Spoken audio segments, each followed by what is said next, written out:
Hello and welcome to a wet and rainy Dallas downtown Spartan urban race. My name is Jason Dupree. I'm here with Richard Schilling. Richard, thank you so much for joining us. You're a new face to the live coverage here. Give us a little intro to the viewers.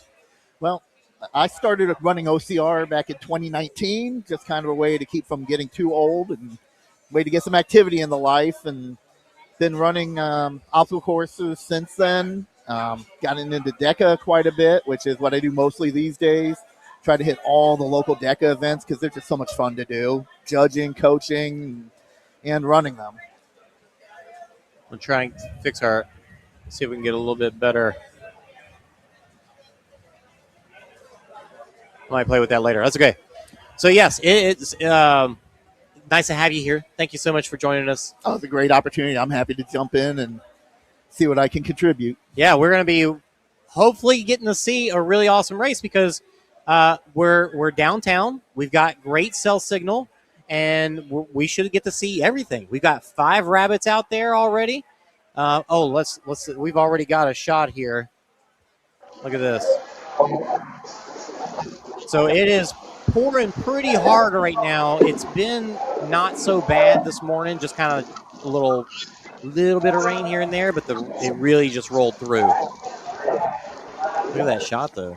Yeah, it just started coming down heavy probably about 20 minutes ago. Yeah. But there's a band of, looks like thunderstorms that are supposed to be passing through, so hopefully that'll clear up, get us a good race today on some freshly wet pavement.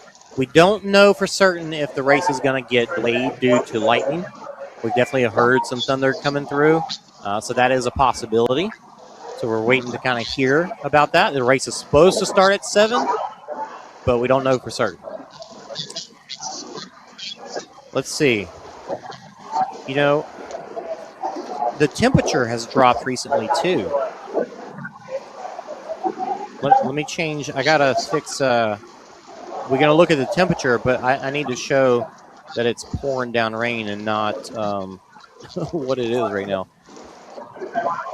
Yeah, I'm seeing 58 degrees right now. 58, yeah. Mm-hmm. We do have a pretty cool crowd out here today. Some Isaiah Vidal's here. Isaiah, haven't seen race in many, many years. He's been doing a lot of hybrid stuff, CrossFit and whatnot. So excited to see him out here. Give me a little color, Richard, while I pull up an image here. All right. Well, one of the interesting things about this race today, obviously, we haven't seen a lot of urban city races from Spartan, especially in the U.S. I know they've done a few overseas, but you might think, okay, it's just a road race with obstacles, but I can tell you from being out there earlier, this urban terrain definitely adds its own terrain to deal with. You got the uneven streets, curbs, sidewalks, and a lot of these plazas and such, they have that nice fine pebbled surface, which is really slick out there today. That's right. So everybody came with their road running shoes, and then as soon as you step on that slick surface, it's a completely different story. So you won't have the slick mud to deal with, but plenty of opportunities, especially because the surfaces change along the way. Out of nowhere, you come off a concrete sidewalk, step on a pebbled plaza, completely different traction to deal with. And then the obvious thing that you deal with every Spartan, when it rains, everything on the obstacles gets slick. And there is no morning dew to burn off. We're going to have fresh water throughout the morning. So what do you think I should do? Make for an entertaining and challenging race, even though we're not out in the woods somewhere. Yeah. 59 degrees. I don't know why that image shows a little bit of sun peeking through, because there is absolutely no sun peeking through. I'm just saying, it is raining. It starts at 7, or it starts about 7 without getting delayed. So I should already be out there recording. It looks like we've got this band of thunderstorms coming through. Oh my goodness! Probably looks there's no delay. Maybe 20 more minutes before it's through. So we've got one of our rabbits going to be walking out on the course here in just a moment. They're walking right now through the festival area. You can see we've got some food trucks out here. Nice.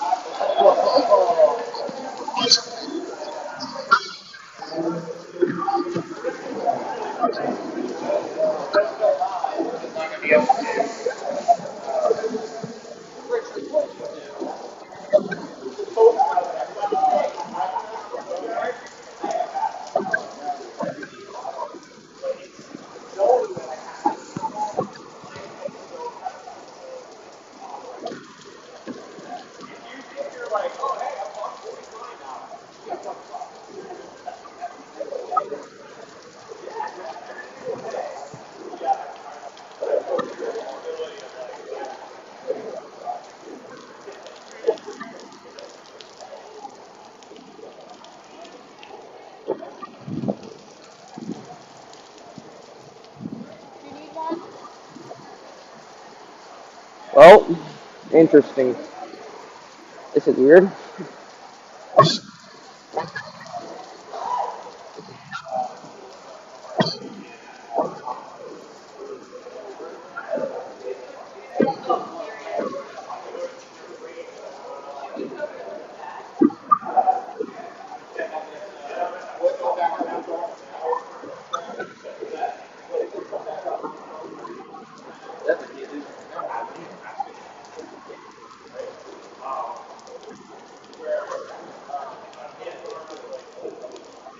Well, at least it's not. I don't know if my phone is fully waterproof.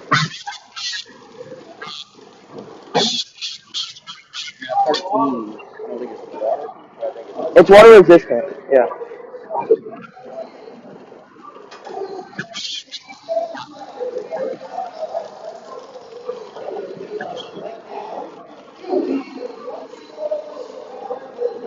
What are they saying? We're with those here before. Yeah, thank you.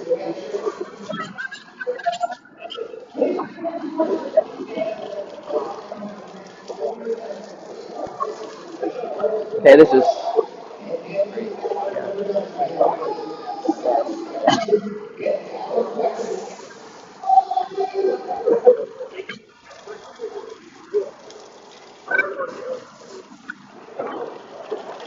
Where's the start line? Right here, right? The start line? Yeah, but it's straight back.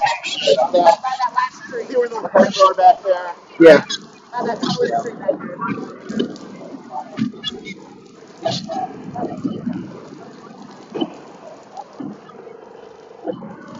Hey, Rowan, can you hear me?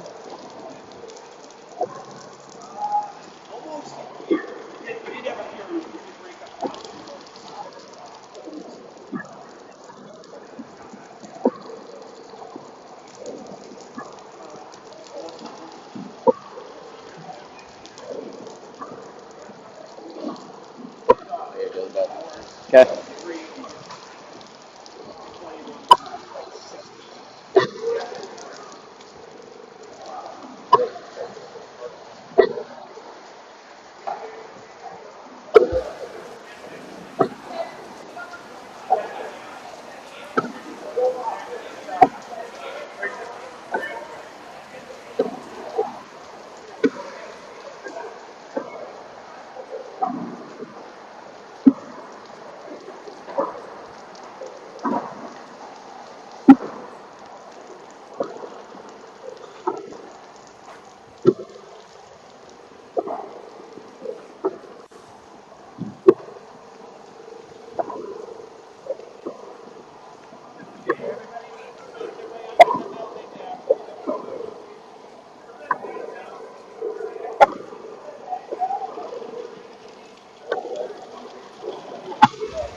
Yeah, the gas ran out. Let's see, you lost the show. There we go. Oh, see if our audio is coming through. It looks like it. I think we're back. We had just a generator go down for a second. It actually wasn't an issue with the power. But the crazy thing going on right now is, as you can see, the lightning that is happening. They have pushed everybody out from the. I'm curious if that is getting picked up. Feeling very confident that the race is going to get pushed back here because of the lightning.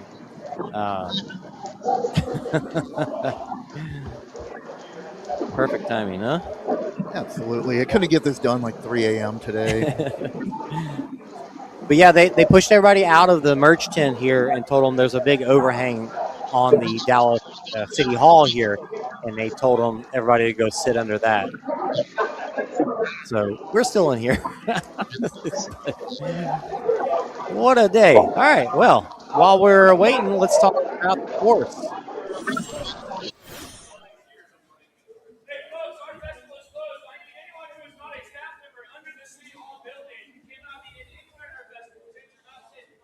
Yeah, they're kicking everybody that's not staff out from under the tent area.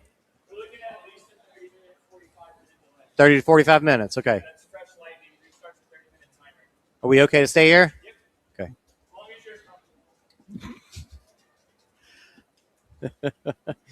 Yeah, so we are looking at a 30-ish minute delay. They said every time it lightnings, then the timer resets. Yeah, 30 minutes from the last strike, apparently. So Yep. hopefully that lightning will let up pretty soon so we don't have to get pushed back too much further. Yeah, they said everybody not staff has to go under the building. All right. All right, we're going to walk through the course real quick. Our poor rabbits are out there walking the course already. Oh, man. And they can hear us, too. So, rabbits, if you want to find some shelter for the time being, we'll be letting you know whenever the race is kicking off. But right now we're good. Kevin, your shot is beautiful. I love it. Let's go ahead and get through this map, and then we can go back to the cameras out on course. So we've got the full length of the course here going through 4 different parks. Now, the bottom part of the course that you see is actually not gonna be happening. So that spot right there, they're actually not gonna go down to that loop. They're just gonna go straight out across the street and head out from there. Let's see, I've got an obstacle list. I know they're not putting the obstacles on the course map right there, but down the street they're going to be hitting over walls, under overs, and over walls again. So basically, wall, under, over. Sounds like the safe things that they don't have to dig holes in the street for. Yep.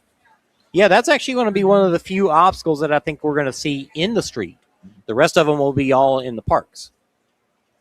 Yeah, because even the ones that don't have holes or digging, they still anchor them. So there's some maintenance involved with that. Plus, it also affects how long they can shut down the roads. You can't set up a week in advance and have the roads blocked all week. Yeah, so this section right here, kind of in that middle little curve, is where we're going to see those over. All right, from there we're moving up to the first park, and we're going to have some walls and low crawls on the way out. Now, as you can see, the course goes through the park and then comes back. So there are going to be more obstacles on the way back, but on the way through, wall and a low crawl. And then we're going to be running down the street all the way down the street to the next park, which is going to have a sandbag carry, stairway to the Atlas carry, stairway to Sparta, and an inverted wall. You can see that actually a little loop through that little squiggly spot. That's where the sandbag carry is going to be, I believe. And then from there, they're going to run down the street to the next park and get to the Z-walls and the vertical cargo. Now, obviously, we talked about the slipperiness of the ground. Mm-hmm. These obstacles, Z-wall, all wet like this. Yeah. At least it won't be caked with mud. That's true. So I think those wood blocks, even though they'll be wet, you at least still have a clean surface to deal with. You still have the corner of the block to dig your foot in, dig your sole of your shoe into. The grip on the upper blocks might be a little fun. Stairway to Sparta is going to be tricky with those little plastic rock grips on it. Yeah, that could be interesting. But the nice thing about those is because they do have the undercut on top, you can still hook in there. Yep. So you're not completely dependent upon friction to hold you up. But the traction of getting your feet up will be fun. I don't think we see Olympus. That would have been a really rough one in this weather. Yeah, that would be a busy penalty loop today. All right, so from there, they're going to come down and cut down this street. There's one more park down this street, and they're going to do a chain carry, which we haven't, we're starting to see that more and more, and Hercules hoist. Sandbags are going to be wet and heavy. Oh, of course. Those probably about double the weight, I think, with this much water on them. And then coming back through the first park again, we're going to see the multi-rig and the spear throw. Of course, multi-rig, I don't know if it's going to be just rings or not. I haven't seen it yet. But I haven't seen it either, but it seems like lately they're throwing a bar in the middle a lot more, a horizontal bar. Yeah, and we did City Field recently, and they didn't have the bar there. Of course, that was a stadium, so, a little different. But and then from there, back to the festival area, where you do have the slip wall, A-frame cargo, and then the finish line. So nothing crazy there. Yeah, the slip wall will definitely live up to its name today. Yeah. Once that gets wet, that's just really slick. But again, the ropes won't be muddy, so that should definitely help out. So you can see here, everybody's waiting underneath this big overhang of City Hall. I'm going to put a little graphic on the screen, just giving everybody a warning of the timing here. Yeah, this is one of the nice things about this Dallas City Hall. If you look in that shot, you can see it angles out. The building's actually cantilevered out on the front side, so the top is much wider than the bottom, so it gives them a nice plaza here to hang out in, which is a convenience at a Spartan race, having somewhere to stay out of the rain. Not something we normally have out in the woods. Right. Yeah, how many times have you gotten stuck out in the middle of a course and they shut down the whole race because of weather? I've been lucky not to deal with that, No? but even if you haven't even started the course, you're in the festival area, you can't go in metal tents, so you're just stuck out in the rain, or make your way back to your car. And for a lot of races, that's not the most convenient thing either. So it's just hang out, get wet, and try to keep moving to stay warm. Are you not chilly right now? A little bit, because this is the first time I've ever noticed the merch tent doesn't go all the way to the ground. So we got a nice Right. breeze coming up behind us. Yeah. Feel free to throw your jacket on. I mean, we're not on camera anymore, so it doesn't matter. Yeah, but I'm trying to embrace the cool. You even got shorts on. I'm wearing pants right now. I'm going to put on shorts for running the course later, but I'm trying to minimize the laundry load today. Just wear what I'm running in. And actually, knowing it's wet, I just want to be comfortable today, and it's not that bad. It's 60 degrees. It's tolerable. See, has it dropped at all? It was 69. Was it 60? What do we say? 58, 59. No, it hasn't really dropped yet. And now that the sun's coming up, it should start coming up. I think we're, in the middle of that cold spot you get from the middle of the storm. So now the sun should come up, warm it up a bit. Even if it stays wet and rainy, we should still see a little bit of warmth. And hopefully that sun will dry everything up a little bit once the rain stops. Yeah, so they said that the timer resets every time there's a lightning strike, and we haven't seen one since that last one. So looking at a 30-minute delay from 7 a.m., I guess, because it was pretty much right at time that they were saying that. Or maybe even a few minutes before. Yeah, I'm not sure what their radius is for the lightning strikes either. Yeah. I know it's within some distance, any strike counts against us. So it starts Right. the timer. Yeah, it's at least 10 miles, I think. It's, which I don't know. Yeah, I'm not really sure. Yeah, and it looks like we still have a bit more to come through us. A couple cells still coming on their way. But hopefully those will clear up and move along and get us started here pretty soon. So, yeah, we've got Isaiah Vidal, Luke Halterman. Luke Halterman's kind of one of the local, if you see him at a street race, he's going to be up there, or trail race, pretty quick dude. He actually works for DECA doing a lot of the road shows. Yes, he's the DECA Roadshow guy, I believe, for the mid-region I know he was up in Nebraska earlier this month for an event. I think he's done Arizona and the southern states, but he definitely does a lot here in the Texas area. His son is rabbiting for us, Rowan. Yeah, Rowan's coming up. He's a quick runner these days, and I think he inherits that from Luke. Yeah, Definitely gets that run. Their whole family gets that. If you ever see them, on social media, because even Zoe, the little one, is just running all the time. And it's great seeing a family like that come out to the events, because they'll come to these DECA events and they're all running it. They're all competing. So it's really nice seeing that getting passed down to them. Yeah, Luke said that he's like 20-minute 5K. So to be honest, we're putting him out in front with the guys. See if he can keep up with them. The rain's, it's still heavy, but it's definitely letting up from what it was a minute ago. Yeah, the picture looks a lot clearer. I think we're still hearing a lot of it, but I think a lot of that is what's coming off the buildings and the tent. But it's at the point now we can actually see the drops hitting, so it's not a heavy deluge right now. Yeah. And with the sun coming up, it's nice to actually be able to see things developing out there. Yeah, the light's coming through. Don't know how. It's hard to tell with the camera. Are we just seeing like bright spots, or is it actually sun? But looking out the side of the tent here, it doesn't look like it looks it's pretty not, gray. It's not bright and sunny, but it's at least light. Oh man. Well, Richard, while we're sitting here, what you been racing lately? As I said earlier, mostly DECA. I like to do a lot of the local events, and what I've been doing the last year and this year is a lot of team DECAs. I really like the social aspect of that. The DECA fits are cool. Definitely a great convention center type event, but the little local ones, there's such a community feeling to that.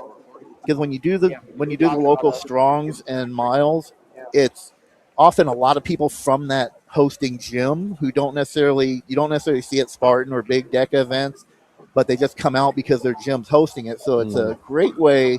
It introduces a lot of people to DECA, and it gets a lot of people doing something they haven't done before, but at a comfortable social environment. And it's really fun to be part of those. If you ever have the opportunity to run those, or even to just volunteer at those, because as a volunteer, you're judging someone and you stick with them through the entire course. But for all those new people who've never done it before, there's so much coaching opportunity. It's almost like you're a team going through it, because a lot of these people, they don't have the skiers and the rowers all the time. Even if they're fairly fit, there's always something new to them at some point. A lot of people have never used those magnetic resistance sleds and have no idea what to expect from that. So it's really cool that even though you're judging them, you also have that opportunity to coach them through it, teach them a few things, and nothing feels better than when someone finishes and they come thank you for getting them through it, even if you didn't do anything except stand there and talk to them the whole time to keep them distracted. So we can actually see part of the course here. We got Marcella down at the park with the vertical cargo. That's a nice little park there. It's looks like just a little green area, not like a playground or anything, but nice little green space. Yeah, it's definitely a welcome sight in the middle of the urban jungle to just come around the corner and see some nice greenery out there, especially when it comes with obstacles. And she's out there walking around, so I assume, it doesn't look like the rain's heavy right there. Yeah, I'm looking at the sidewalk. You can see some drops hitting, but rain is always hard to tell on camera. Yeah, she's not getting soaked anymore. Yeah, you can see the drops in the puddles a little bit. Yeah, it was a little play area. What was that? Like a weird little sculpture or something? Yeah, it looks like some of that modern art they like to put downtown. Yep. Oh, it's a splash pad. Is it? I'm pretty sure, those big red things, water come out of those. There's some seesaws and those are swings. Swings right under the, maybe it's not a splash pad. Maybe it is. It's hard to tell. But yeah, there's a little playground. It's cool. So yeah, what else do we have over there? The A-frame cargo, vertical cargo, and Z-walls. Marcel, if you can find the Z-walls, give us a shot of that. Should be just like on the other side of the park, I would think. It's definitely getting lighter now. We do still expect there to be a 30-minute delay just because of when the lightning happened. But they have to wait for that to be long gone. Well, from what I see, it's very nice of Spartan to keep them on the pavement. Yep. And it looked like Marcelo was approaching the Z wall there. Yeah, there it is.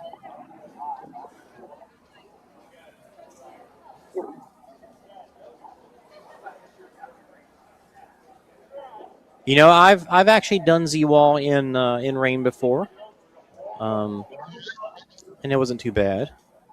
Oh, these are the Z-walls without the cut throughs. So you know you got. Oh yeah, you can't grab the corner post. Can't grab the corner post. And if you're middle heavy, it kind of pushes you off the wall a bit. Yeah.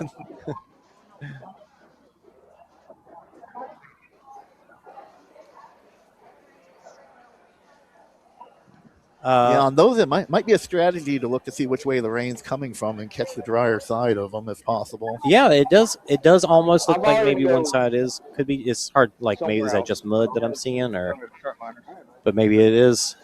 I don't know. Hello. But those also look like they got some wear on them, so that bare wood probably soaks up the water pretty nicely. Look, that's a great shot. It definitely isn't like completely soaked through. You can even see underneath some of the holds where the rain didn't hit because the hold was, so the hold's wet. Wow. Okay, yeah, it's not completely soaked. And is it mirrored? Do the holds look fairly high on that one?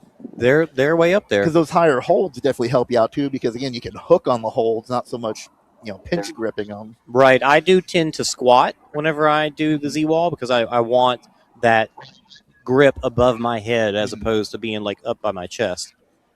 Yeah, because there was I've seen walls on other races where they have them more like chest level, and you can't like hook on those at all. You're basically pinch gripping them, and if you lean back a little bit, you're off the wall. Yep. Oh, we got some of the athletes here, and we do have a shot from one of the other parks. So we're going to jump to real quick.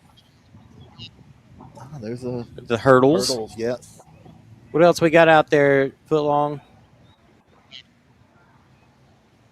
I'm calling them footlong because we are part of a workout organization called F3, and I've talked about it on the show in the past. But it's a men's workout group that's peer-led, so it's free, and everybody just takes turns leading the workouts. And we all have nicknames. Mine's Crawdad, and his is Footlong. And we got another guy that's helping us. His name is Rex Kwando. Rex Kwando. Yeah, like from Napoleon Dynamite, the karate guy with the American flag pants. Oh, it always makes you wonder the background behind those nicknames. Yeah, everybody's it's tied to something that they said when they were introducing themselves. So. And you're from Louisiana, I'm from Louisiana, right? yeah. I actually made Obvious some crawfish last there. weekend, yeah. So we got the roads closed down, got some things falling over from the wind. The wind was pretty wicked earlier. Rex, you can hear me. Stop your stream and start it again because you're in vertical. Since you started it in vertical, just stop the stream and give it a start again. But yeah, this is going to be cool watching them run down the street. Mm-hmm. Yeah, and in there you can see, again, it's not perfectly smooth streets like running on a track. You've got all kinds of cracks and bumps, and even stepping on the paint on the road in this kind of weather with it wet, that's, again, completely different traction. Just one step in the wrong place, and you could be horizontal pretty quickly. Yeah. This is a pretty fountain right out here, right out in front of the Dallas City Hall. Pretty cool. start line, they're not getting them on the start line yet, are they? It is 7:15, so they could be starting to tell people, we're going to start at 7:30 possibly. We might see a 7:30 start. Yeah, it looks like they're taking the tape off the start line. It's definitely just a little drizzle now, if that. There's a reason why I feel like we should be hearing the audio from the cameras and we're not. So let me work on that. Oh, and with that shot, again, you could see that City Hall design, that nice overhang that they have for us there. So yeah, that was definitely worth the money they've spent for it today.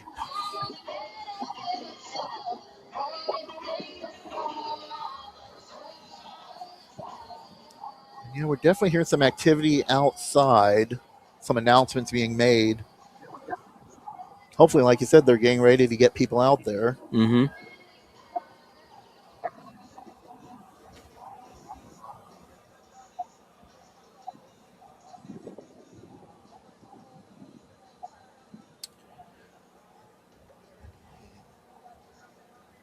If you want me to switch to a different camera, just let me know while I work on the audio for us. The audio for the viewers should be good, but we're not hearing the cameras, and I want to be able to hear them.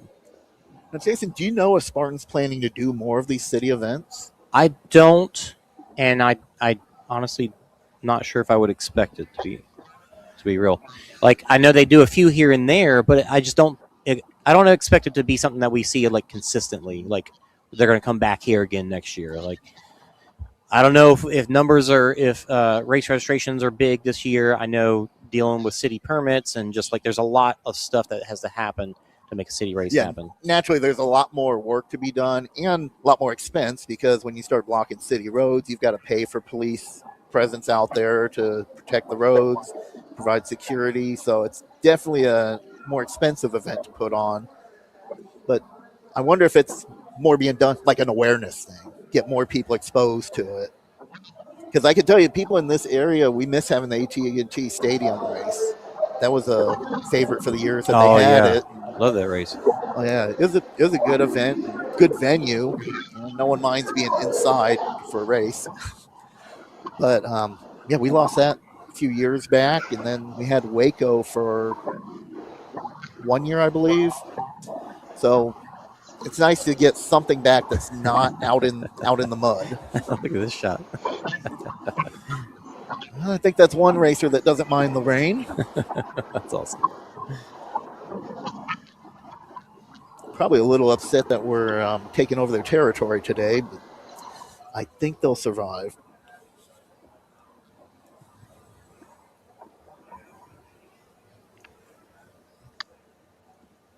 Yeah, it looks like James has found one of our other green areas.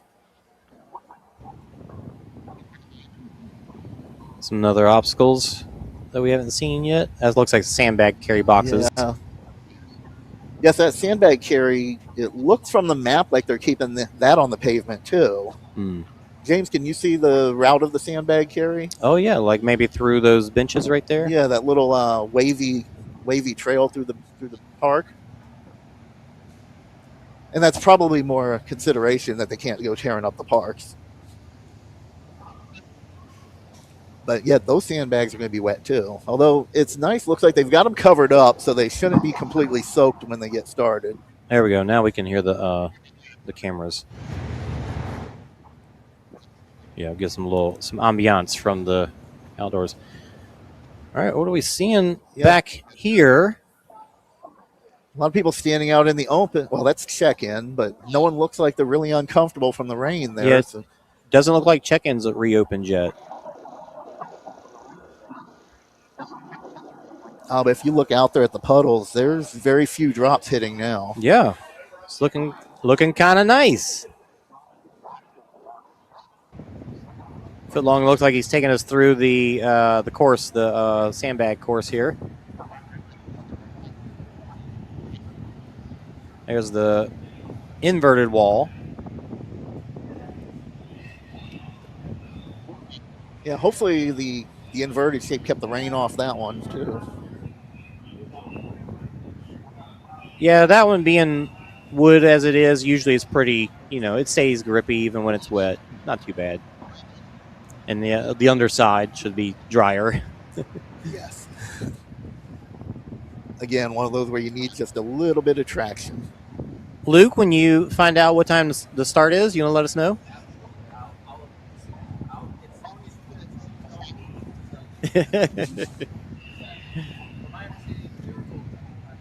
Yeah. Still closed. Still closed. I don't recall. I mean, we got headphones on, but I don't think I've heard any lightning since that last one 25 minutes ago, 20 minutes ago, 25 minutes ago. Yeah, haven't heard any, and obviously we're not going to see it with the light on. Oh, there's the rig. Yep, they've got the horizontal bar in the middle. Hey, can you swing back over to the rig again? What was that? Okay, an update in 10 minutes is what we're hearing. Yeah, so that rig is rings with the horizontal bar in the middle. Is that monkey bars right next to it? So this is probably like, the race course going one direction and then coming back. Monkey bars. Walk over to that. I'm just curious if it is monkey bars. It looks like it, but it does, because I don't see any high or low bars on that. Yeah. And you can see from the course taping, they're not going one to the next right away. So they're going to be wet. This is one of those places where you really just want to be careful, because those big, thick metal bars can get very slippery. Definitely where you need to put that false grip to work on those. Yeah, that's what I would do. I would go reverse grip in the front hand, and then match hands across all of them.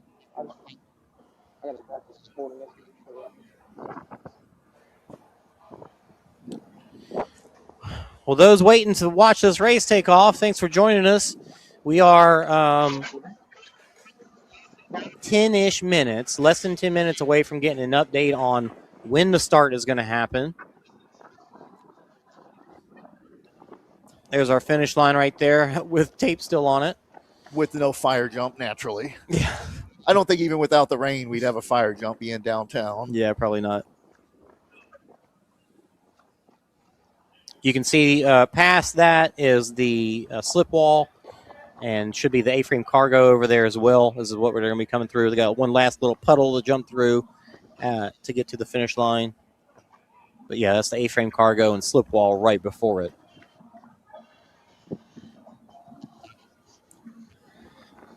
Any change in the weather. Fortunately, those cargo nets don't really get affected by the weather too much. Yeah. Temperatures dropped a couple degrees. Nothing crazy. I think that might be the extent of it. I don't think it's going to get much colder than this. No, because it should start warming now. I mean, the sky's cleared up enough there you can actually see clouds. See a cloud? Yeah, like a separate cloud than just the gray sky.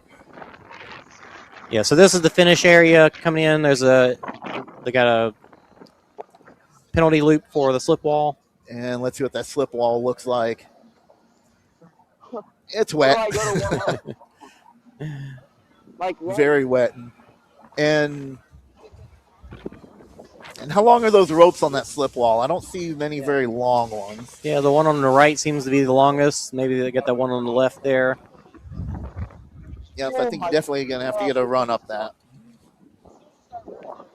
That one looks like it's reachable.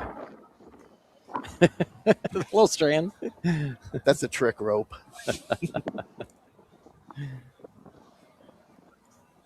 Oh, we got a shot of Stairway to Sparta up on a little hill. So you can see those. So this is one of those things where you got to know the rules of the race, because typically in the past, the red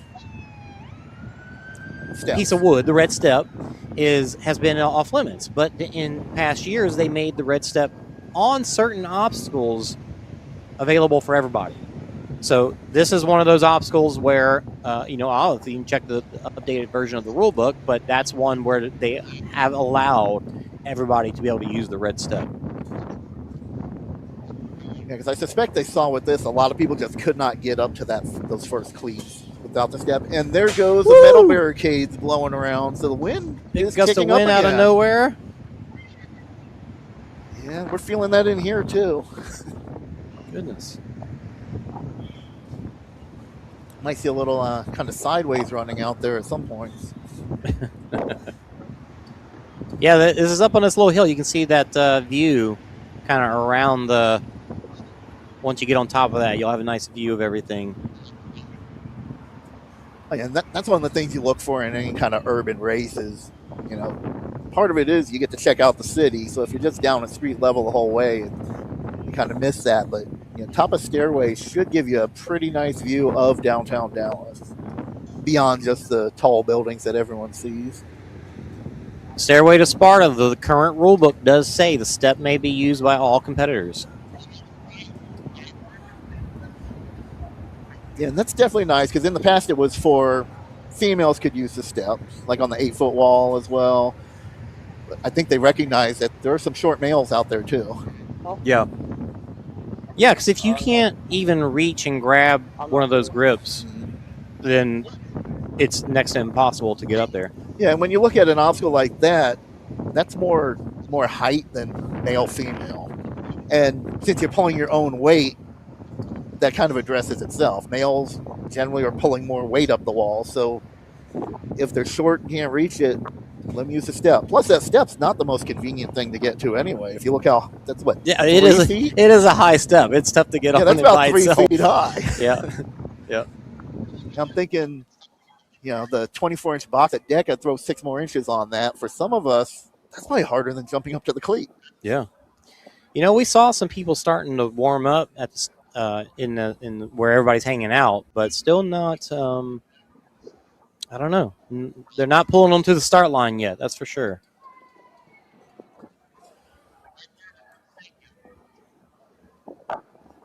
No update as of yet. Yeah, and you can see in that shot how dry it is over there. So at least they're in a good spot to stay out of the rain. Yeah, good job, City Hall, with the build design. I guarantee you, when they designed that building, this is what they were thinking about. Where can Spartan racers hang out while they're waiting for a rain delay? Oh, in this shot, you can see some of that changing terrain. Yeah, you're going from bricks there. You're going from grippy concrete to smooth bricks, and there's some little lips in there. Running on a road course, you tend to get kind of lazy about picking your feet up sometimes, and definitely have to watch that here because, again, it's not a track. You got curbs. Can't imagine anyone going down the sewer drain today. But you never know.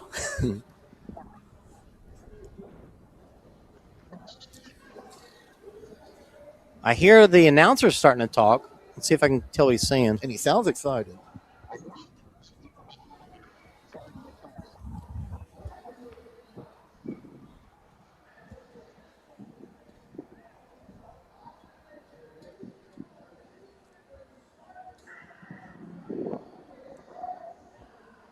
Can't quite. Can you gather what he's saying? That's something about Spartan, Dallas, Texas. I think that's the intro hype going. Yeah, it kind of sounds like it. I'm trying to watch the crowd at the building, see if people are starting to move, and it looks like people are moving out. Huh? Got some people running back and forth. Yeah, it's kind of hard to tell because now that we're delayed half an hour, you've got the age group waves out there waiting, and probably some opens as well. So now this crowd of people moving right here looks like they could be going back to the registration area. So if the registration has opened back up, then there's a good chance that the race will be, kicking off pretty soon.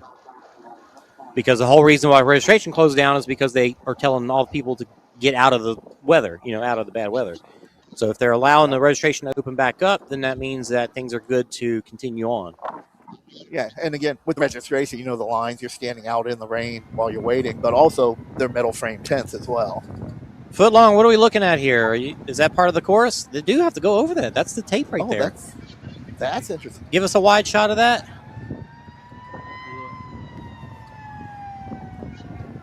Just a random thing that you got to go over. Nice. I'm surprised they didn't come from the side and have you crawl under it. Yeah, that would have been cool. Not quite enough room for everybody to go through, but yeah, that would definitely be bottleneck there. Yeah. Well, that's great. I love it. A little extra obstacle there. Just like Just like when you're in the woods, if there's a ditch, you run through the ditch. Here, if there's something you can climb over, you climb over it. Yeah, that looks like a little splash pad right there. That would be hilarious if those fountains were on and you had to run through them. Oh, yeah, especially with everyone. Oh, the rain stopped. We're starting to dry out. Because I don't think they don't have any water obstacles on this course today, do they? No. Other than the rain. Yeah. Yep. Got some shots downtown here.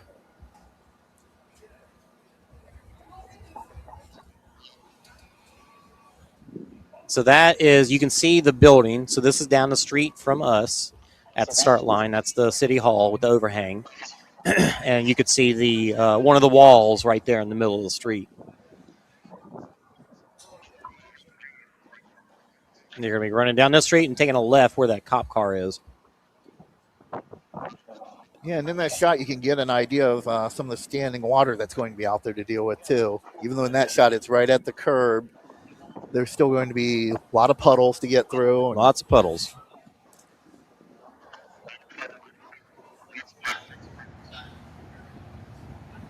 Inverted wall. Backside, sliding down. Just be careful with it being wet. Main thing is you slide down and you don't want to catch your foot wrong on that lip and then slip off of it. So just go down easy. Yeah, the interesting part about that might be stepping on the ground on the wet grass there.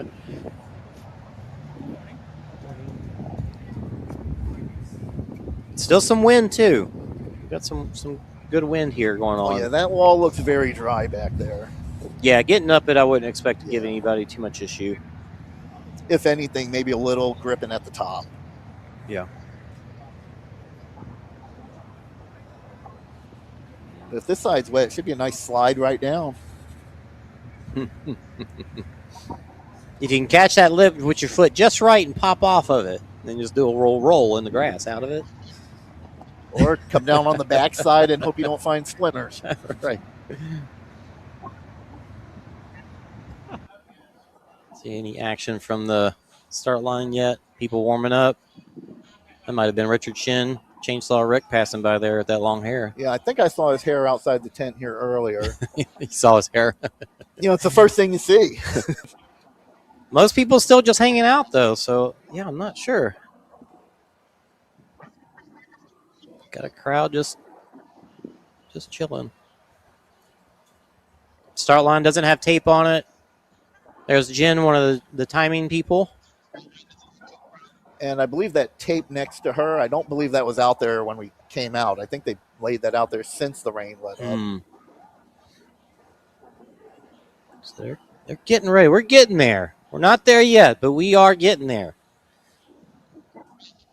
Still delayed at the moment, but we're not expecting a ton more delay. We haven't heard lightning since before 7 o'clock. That doesn't mean there hasn't been any, and we just didn't hear it because our headphones are on, but we haven't got an official word yet. But we're starting to see registration, I think. I don't. Honestly, it doesn't look like registration's open yet either.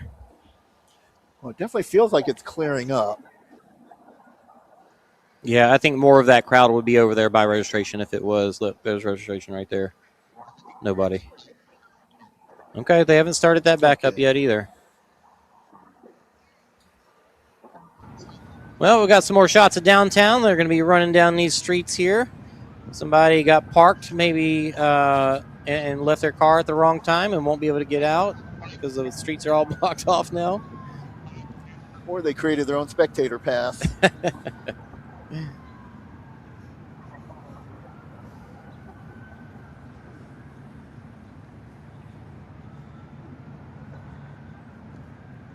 This course is said to be I want to say I heard 3.3. Close enough. Yeah, it's so hard to get it exact anyway. Yeah. Especially when they lay out part of it and then they have to take a piece out. And yeah.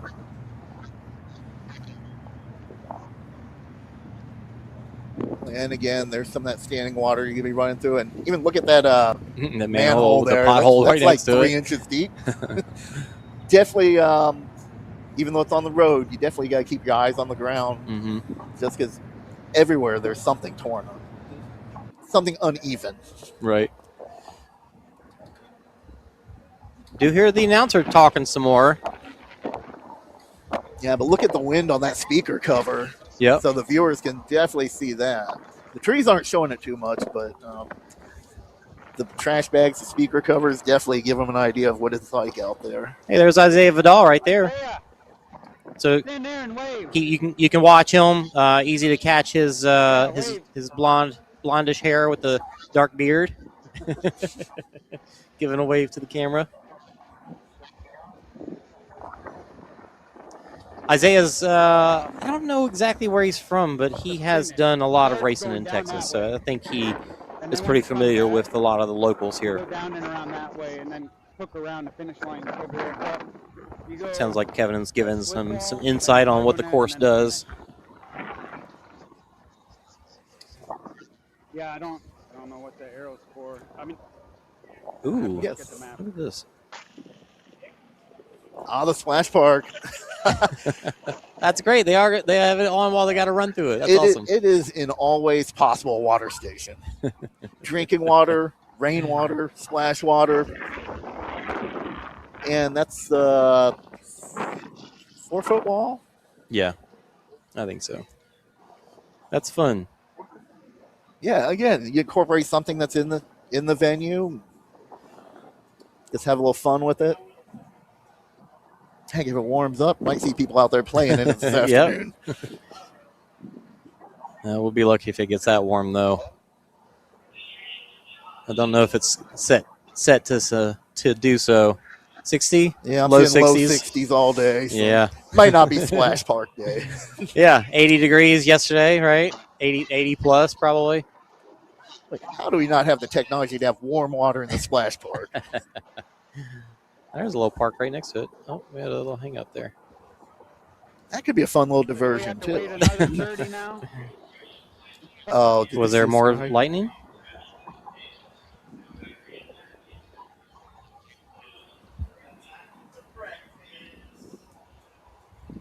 What are you guys hearing?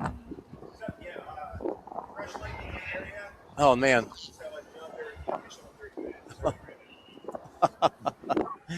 Oh, wow. Another 30-minute delay starting now. Lightning was in the area. Let me see if I can update this graphic to say something that makes sense. Maybe throw the time in there just so they see when it's posted. Yeah.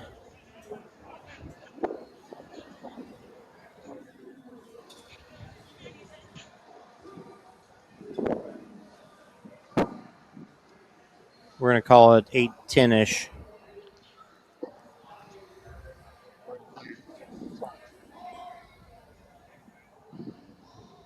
Well, 30-minute delay till 8:10 doesn't really make sense for me. I don't know. Not really sure what to put there.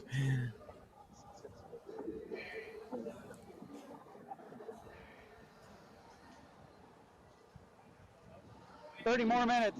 Yeah, that says it all. Ooh, if I could spell right. So LSS. Is that Dale Marshall?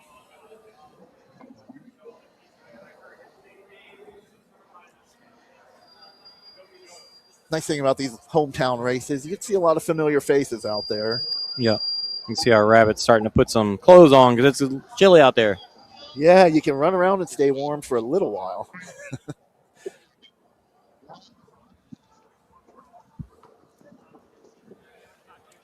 So we're looking at 8:10 currently, right? Over? No, that's fine. Oh, okay. Sorry.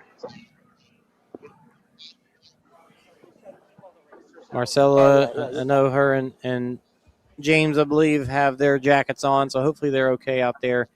You guys, we do have a 30-minute delay, so if you feel comfortable out there, then go ahead and stay. But if you feel like you want to come back and get inside the tent, not that we are getting much coverage. I mean, we're getting wind through here too, so I don't know.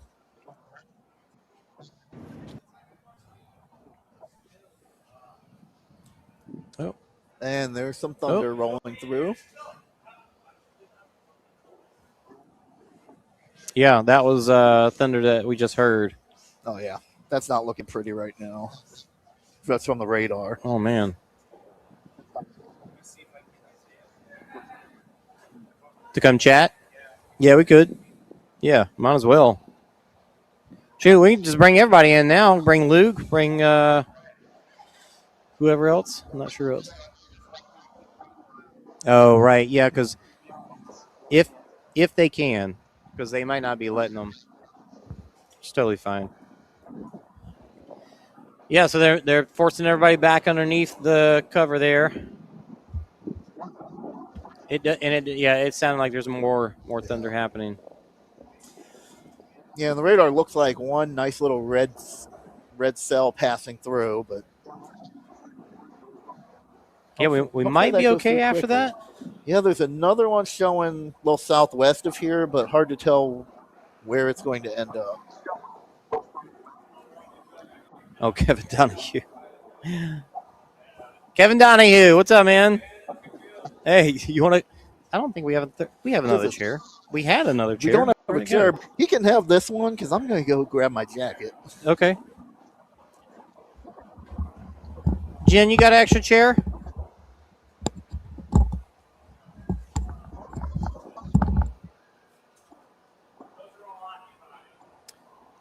We had 4, and then 2 of them disappeared. That's all right. You can come take this one. Come have a seat, man.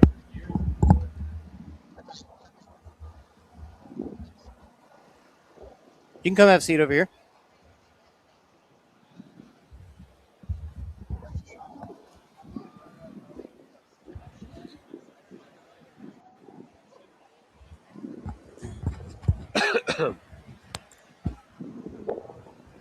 Did I do that backwards? I think I did it backwards, but that's okay. Kevin Donoghue, how's it going, man? Little wet. I don't think little windy. It's got some thunder showers down here, but man, this is and the rain just picked back up too. This is one of those days where you look back, and it's funny. I was out of all people today, Isaiah Vidal shows up from Mexico. Yeah. And you start reminiscing about these, old time OG races like back in the day. You're like, remember that one time here when the weather did this and that happened? Well, this is literally one of those days, right? It is one of those days we're going to have lots of stories about. First urban race in the city of Dallas. And we have thunderstorms that are delaying the start. People are hiding under this monstrous structure that's in the courthouse behind us to stay dry, which is actually really adequate. I mean, the entire festival could fit back there comfortably out of the weather. But it's a beautiful spot, man. You have the skyline here. It was so easy to get hotels here. I mean, my hotel is 6 blocks away. It's a 10-minute walk. So it's right off the bat, other than the weather, I think this venue and this setup is one that's going to hopefully stick around for a few years because I really like it right off the bat. That would be nice. That would be nice for sure. Kevin, you haven't commentated with us since we probably started using these, before we started using these nice headsets. I haven't seen you guys since the last OCR World Championships that was in Stratton, Vermont. Yep. So I couldn't tell you. I couldn't even remember what kind of gear you had there, but this is really nice. Yeah. Sound quality's great. You gotta, if you're looking at this on live stream, they have a board here that is like kind of equal to what you would see in a control room at a big like NBC event, right? There's so much gear back here that's condensed, but super high quality. I'm very impressed. It's a little small board, so it's easy to travel with. But he's not only being commentator right now, he's also being director, computer. He's also drying off the board. Yeah, as we're we getting speak. dripped on. I mean, for the amount of rain we got, we're lucky that it's not worse. I'm having Kevin, raindrops hitting my legs. Grabbing right the now. other side of this. Let's scoot it up. All right, a here bit. we go. This is the beauty of live TV. Here we go. Moving tables and gear to stay out. There's the raindrops. Nice. All right. I think we got it. Oh man, goodness gracious. Yeah, a little shot of the booth here. Trying to, if I can do this right. There we go. That's what I was looking for. Beautiful. Except for that part.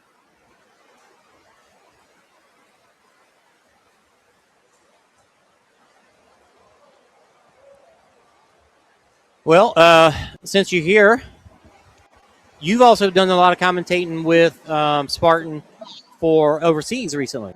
Tell us about that. It's been phenomenal.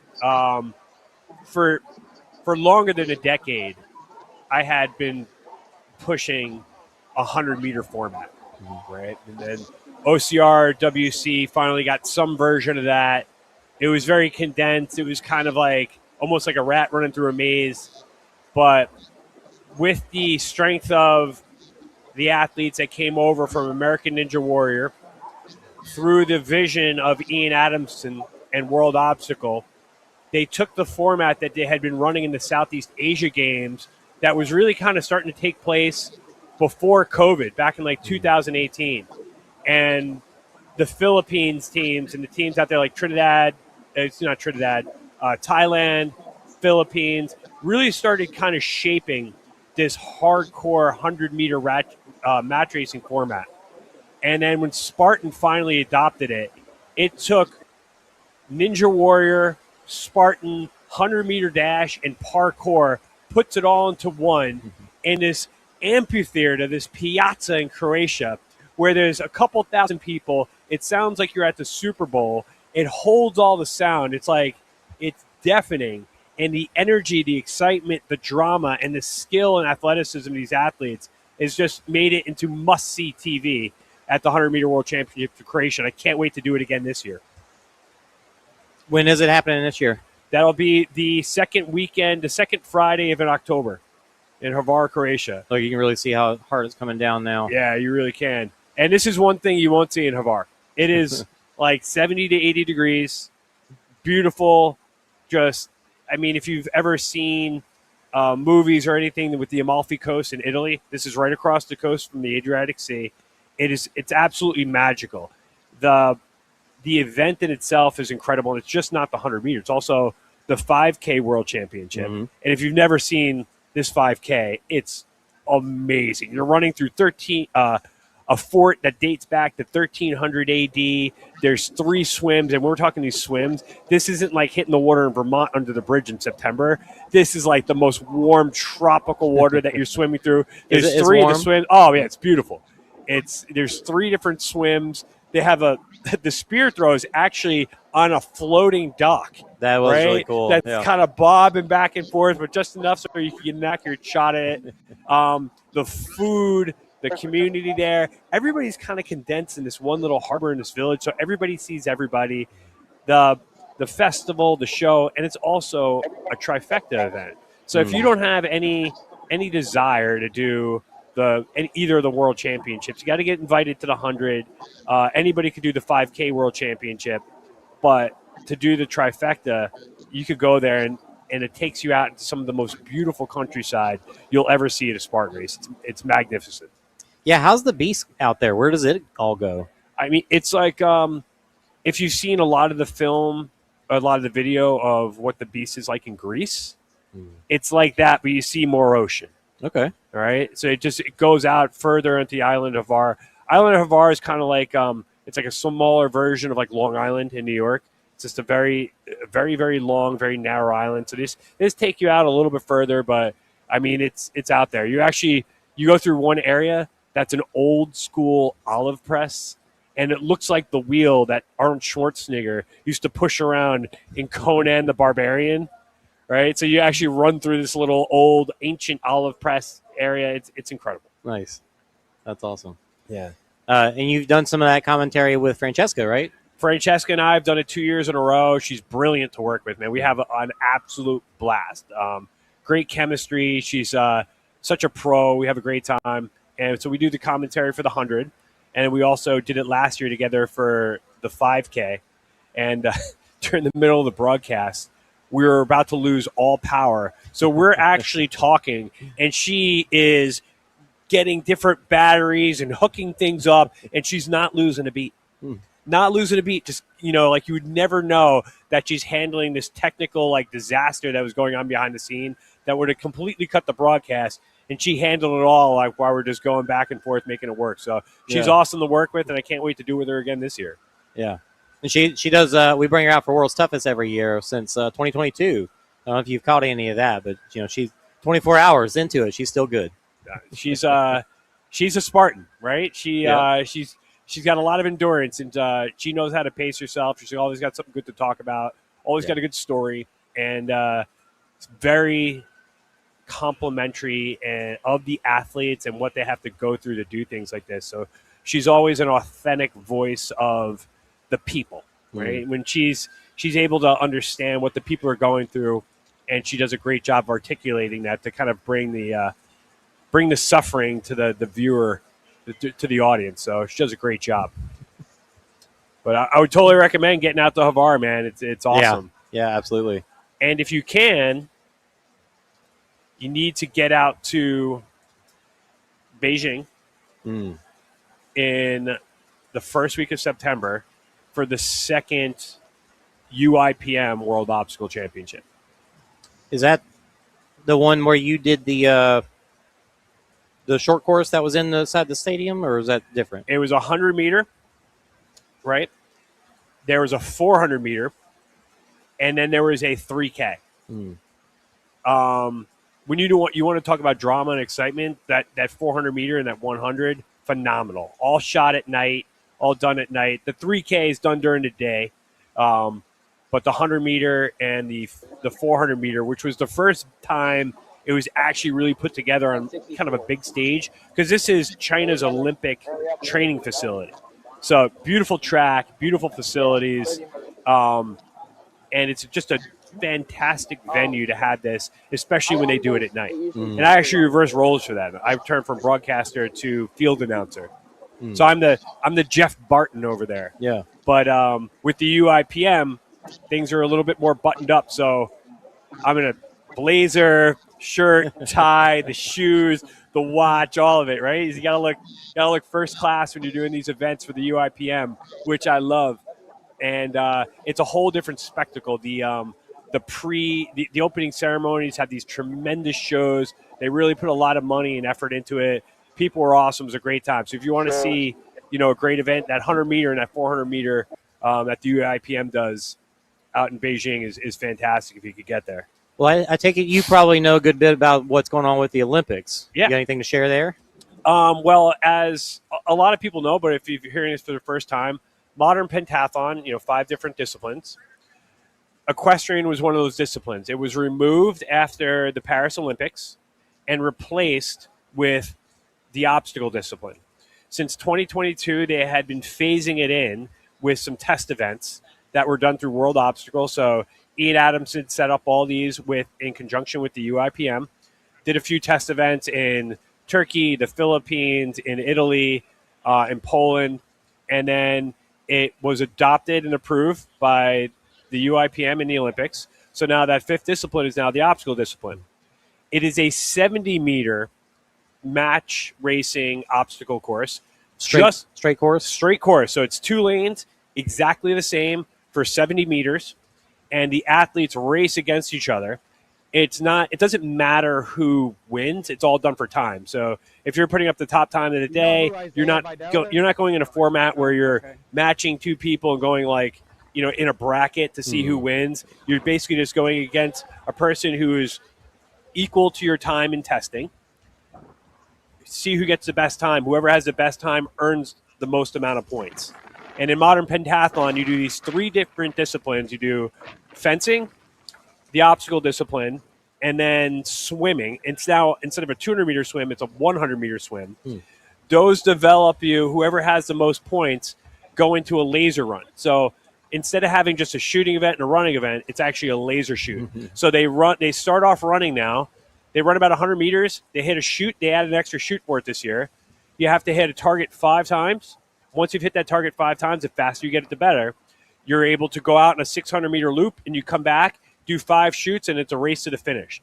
So that points that you develop in the first 3 disciplines give you a staggered start or a staggered deficit when you go into that laser shoot. So if you're the highest point leader, you go out first. Whoever's the next point leader after you goes out. Depending on how many points you have determines how much time you have as a deficit before you're able to go. After a certain point, if you're within a minute and a half behind the leader, then they send everybody else out in one shot. So it's exciting because you could literally you could conceivably come from the back of the pack and win it, but you obviously want to develop those points so you have that head start. Yeah. And when we first did the test event in 2022 in Turkey, it was these athletes hitting it for the first time. They had no idea what they were doing, but it got their appetite wet and it taught them what to do. Every year they've gotten better now. They are at a level now, the modern pentathletes are at a level closing in to what the American Ninja Warriors are able to do. There's one difference. They don't have bells at the end of the obstacles, but they are starting to piece together these obstacles. The laches, the way they're able to link them, the explosiveness and the confidence for the men and women's all coming together. So now if you really want to watch some of what's going on with what the Olympics is going to look like with obstacle racing, we just had the first World Cup event in Egypt, in Cairo a week ago. You could go on YouTube to the UIPM site, and it'll show you the entire thing. You'll see exactly what the Olympic format's going to look like. And God willing, 4 years down the road, it's a standalone event with obstacle. Yeah. So that is the plan, to get it by itself? That's the plan, to get it by itself.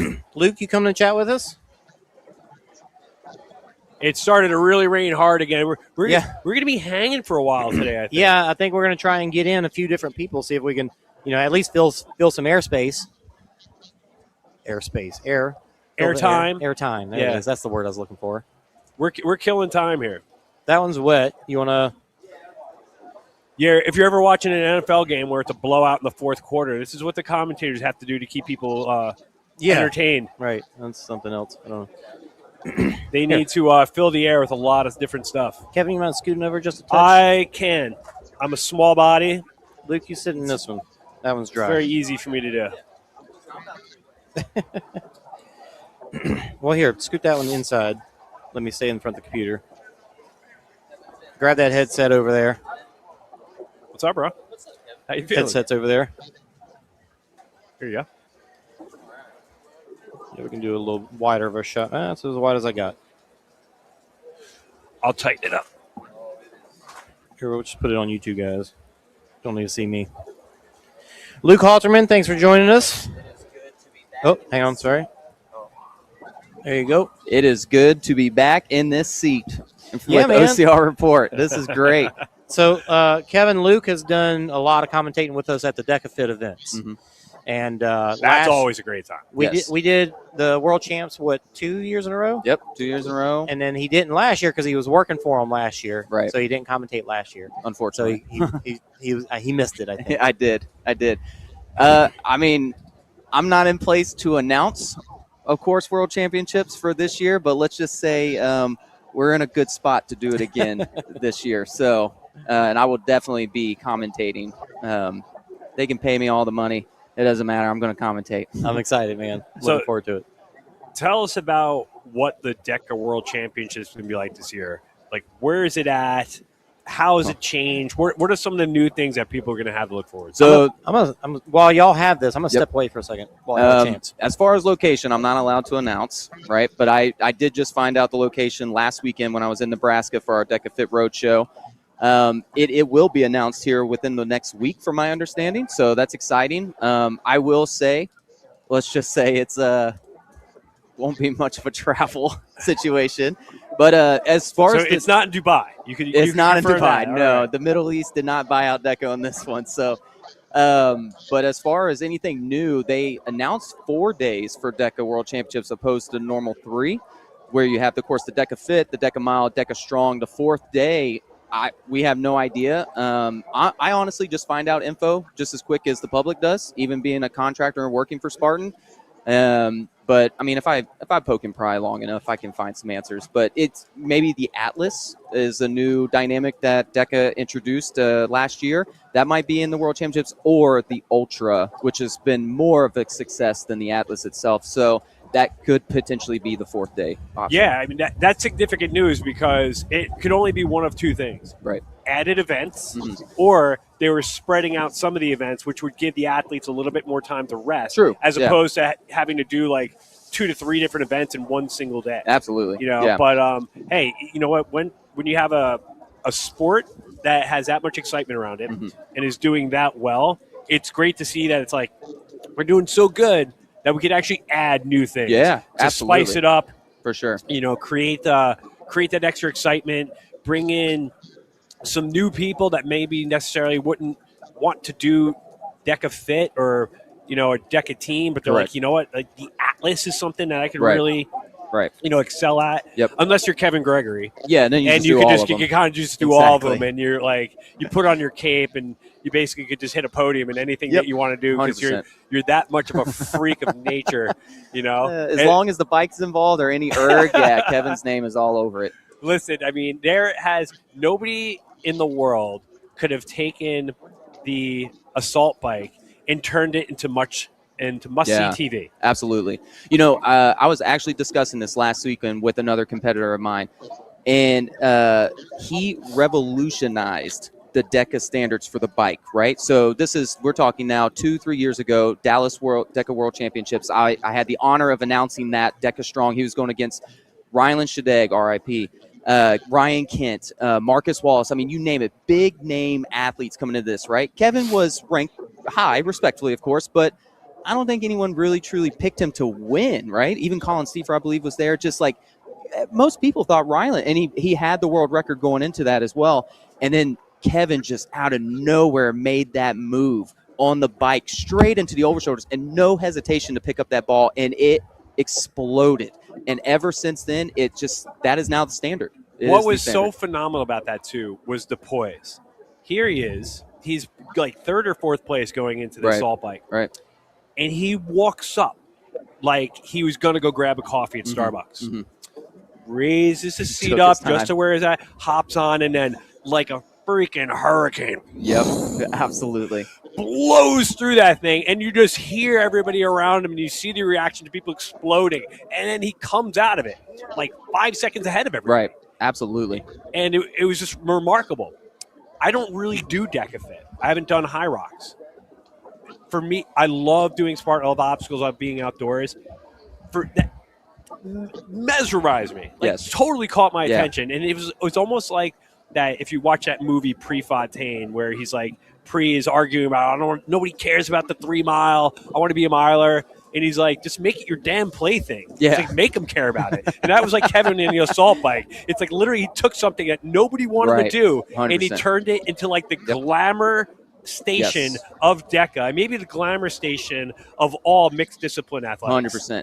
And so when I do my road shows, because I coordinate a lot of those for the DECA Mile, DECA Strongs at a lot of gyms, station number 7, the assault bike, a lot of people use it as a rest station. They're like, oh, I finally get to set down. I'm just going to pedal and take my time, the 25 cows. Kevin was the one that just told people, embrace it. It's going to suck. It's going to hurt. But the faster you do it, the faster you're done with it. Of course, more energy exertion. We can do all that later, but that's another discussion for another topic. But Kevin definitely revolutionized it. And you know what's crazy about it is the DECA Strong is where it really stood out, mainly because that was his first individual world championship. But the DECA Fit and DECA Mile, he did the same thing 2 days prior, right? But just it wasn't as a shock and awe as maybe that Strong was that day.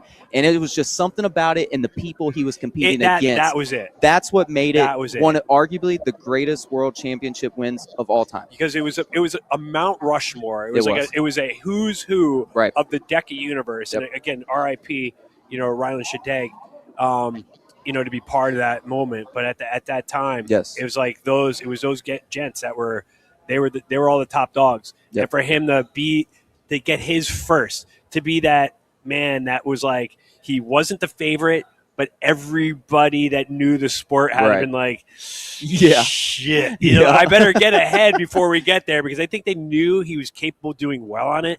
I don't think anybody expected that kind of performance. Correct. So that is, couldn't agree more. If you could put together a montage of like the top 5 moments in just DECA history, where would that stand? And what would the other 4? What would the other 4 be? Oh man, put me on the spot. That is either 1 or 2 for sure. It has to be. Man, I mean, Brooklyn Nichols last year getting the Triple Crown, that's never been done before in an elite standard. That's got to be recognized. Now, granted, that's not really a moment. That's just more the weekend in general. That's definitely got to be up there. Oh, man. but Kevin winning that in that moment, in that given time, has to be arguably the greatest. Morgan Schultz, when she won that same year, the FIT, she came in as a dark horse. I think she came in 7th, 9th seed, and a very stacked field. Lauren Griffith, I believe, was racing. Kat Fassbender. I mean, you have recognizable names, and she came out of nowhere and won the world championship. Of course, Lauren Weeks with her dominant performance 2 years ago in Ocala. But I don't know. The fact that we're talking about it is getting me hyped up. Yeah, it has to be number one. I think it just has to be. It really does. So yeah, for me, it was watching it. It was definitely that moment. Mm-hmm. For me, would be number one. Just watching it on there. As far as a taking your breath away moment. Another one for me, maybe because it just took my breath away because I was there and I was actually live announcing it in the spot, was when Ryan Kent set the first men's DECA record. I think he was the first one to ever go sub 30 minutes. Okay, for yeah. Fit. So that was like, at that time, that was a huge moment, being the first. It's like breaking that 4-minute mile barrier. Yeah, that's true. Exactly. That's very true. So that was so in its place, that was big. Now it's obviously he was the first guy to run through the wall. Everybody's done it since then. Mm-hmm. But he was the first one to do that, so I'll always remember that. And that was, ironically enough, that was in Austin. That was right down here. I believe that was in 2021, later in 2021. About that time frame. I remember I had a mask on when I was doing it. I had to do the whole, like, when I went on camera, I had to wear this stupid mask. And then it was like, those were the times. You can take it off afterwards when you're not on camera. Yeah, right, because that doesn't matter. Yeah, all the virtue signal bullshit that we went through that I'll never forget the first one. And I guess Dallas, where Derek York just took it out hot, because I remember it was a 1-lap course at the time. I remember being part of that as well. That was a great course. It was a great setup. It was. In fact, I love the 1 lap, to be honest. Being a runner, I just like the longer straightaways. Finds my stride a little bit. But as far as the 2 laps, I mean, you got to cut the turns a little bit more, but that's hybrid racing. That's just what it's come down to. But the one thing DECA does that I think does better than Hyrox, but Hyrox is the mecca of hybrid racing. We know this. But DECA, they standardize the course every single one you go to. There is no, is this course faster? Is that course slower? None of that with DECA. It is the same exact layout every single time. So you know it's measurable for your times if you ever want to improve it and stuff. So that's, shout out to DECA on that one. They did really well with that. Yeah, well, we all know Yancey's the man. Yeah. Speaking of Yancey, we're in his home state. Speaking of running and hybrid and matching things together, here we are at the first event in Dallas. Yes. Right? It is kind of the first of its kind. It's been done in San Diego. They kind of did it once in like Ocean City. But this is the first time we're in the center of a major U.S. city, right, where we're doing this kind of hybrid Spartan event. Right, it's like Spartan hard? I don't know, man. Yeah. It's like, it's all concrete, right? I like it. Right, so we're here. So Valid what are name. your expectations today? I'm running the age group as soon as the elite men get out.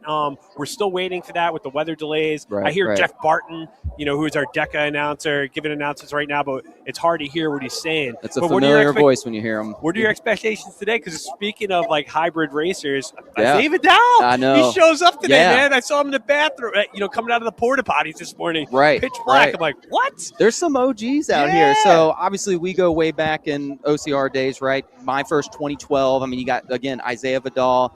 You got Scott Lerg as well out there. And, Matt Campione is out there as well, too. Yeah, Matt. So, Matt, I mean, a local Texas OCR legend, maybe not so much from a national standpoint, but, man, it's good to see the OGs out here. But this is the first of its kind, like you mentioned, here in the state of Texas. I'm in Fort Worth. So I had to jump on this opportunity. I'm doing elite. I thought, why not? My running's going pretty well right now. I'm just going to hope for the best. I haven't done an OCR in a hot minute, so let's see. But it's not a Texas OCR without rain and storms. It's just like, it was almost like they're like, okay, we're in the middle of the city, but we got to make it look like Glen Rose. 100%, yeah. How do we do this? It's going to be puddles. Got a little bit of the shivers right now with the wind. Absolutely. You figure Texas this time of year is going to be like 90 degrees and hot and humid. And here we go. It's going to feel like an actual Spartan, which is great. Because you're coming more from the I'm coming northeast? from the Northeast. I'm coming from New York. So weather-wise, I assume, is this comfortable for you? Bro, it was 89 when I left New York. It was 89. So it's a little and I chilly. came down now, and I'm like, oh, this is nice. I don't have to worry about, I was like, I'm building up my heat tolerance over the last couple of days. And I get down here, and I'm like, you know what? I would have been better off just doing cold plunges in my lake. Honestly, 89 would be fantastic right now because 89, even for us Texans, that's a maybe a light sweater day for us. So it's great to be back in Texas, though. We always had that Dallas AT&T Stadium race that was just one of the best ever. And if the people at Spartan are watching, if you could bring that one back, please do. Absolutely. Even the one that we had at Baylor. The one that was in Baylor in 23. One, unfortunately, I think it was scheduled when the students were all gone, so I didn't get the amount of people. One of the best courses I've ever done was at Baylor. Okay. But, good. I've never done a race in Texas where you're just like, I'm afraid not. There is one. I won't mention what it is. I don't like it. It's a little too sandy, a little too muddy, a little too flat. Might be Houston. But shout out. I like the Houston one. Oh, okay. Well, you said sandy, so I thought Houston for a second. Yeah, but I mean, some of the races we had, the Austin course, phenomenal. Yeah, that Glen Rose one was just amazing. Yep. And we have the Austin one coming up in a month. Yeah. Yep. You know, so if you want to get to Texas and you haven't signed up yet, you want to go to a fantastic race you remember for life, get down here. Yeah. I believe it's the weekend of May 17th for Spartan outside of the Austin. trail systems down there is awesome. Yeah. I've always enjoyed that one. Again, haven't done that one in years, but it's it holds memories like no other for me. So, and you can hit In-N-Out Burger afterwards. No, okay, there you go. Yeah. You don't get it over there in the East Coast. No, man. This is as far west as they'll go. You got to do Whataburger. They do have Whataburger as well. That's the Texas thing. I might have to hit that on the way back to the airport today. Okay, so where would you rank at the AT&T Stadium? I'm glad you brought that up.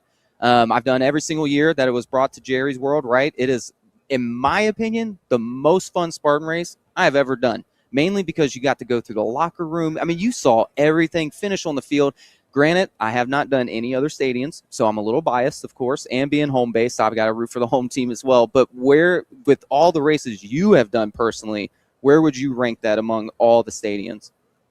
As a race itself, it's probably the best because you're getting the most bang for your buck, right? It's the biggest stadium that we've ever run in. It's also climate controlled. Yes. So when you're in the stadium, you're as many stairs as you're doing, you get to maintain like a better heat equilibrium. That said, you are going outside. When you go outside, it gets hot. You come back in. But, I mean, it is like doing a mountain race in a stadium. Right. Yeah, they have you running everywhere on the bleachers. But being the access that they give you to a place. Now, when we're walking around the stadium, the day they're setting up, the day before, you're seeing them doing tours. People are spending like $150 just to take a tour around the stadium, let alone go on the field. Right, we're going on the turf, like you're running over the star. Right, like you're seeing things that you're watching on Monday Night Football, like you're right there. Yeah. And then the ability to just kind of hang out and chill out afterwards. We're playing pickup football, like throwing the ball around afterwards. The staff there was amazing. So I'd say as an experience, as far as a race experience, is the best. As far as a nostalgic experience, it was Notre Dame. Oh, that would have been a good one. They don't have anymore. They did for 2 years in a row. That from a history standpoint, was probably the best. I can see that. We did do Lambeau Field once, but they didn't let you on the field. Oh, that's you couldn't go near it, but Notre Dame you did. Yeah, that's like you're coming through the gates, through the tunnel that Rudy walks into. Like when he's looking up and you have, touchdown Jesus behind them.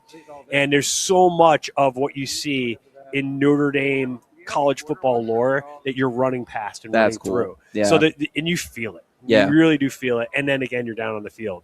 I'd say right now, the best stadium event that you could go to that definitely brings in history, excitement, and fun is the Fenway Park weekend. Oh, okay. Because it's 2 days. Okay. Right? So you have 2 days of doing it. Just due to the participations or just...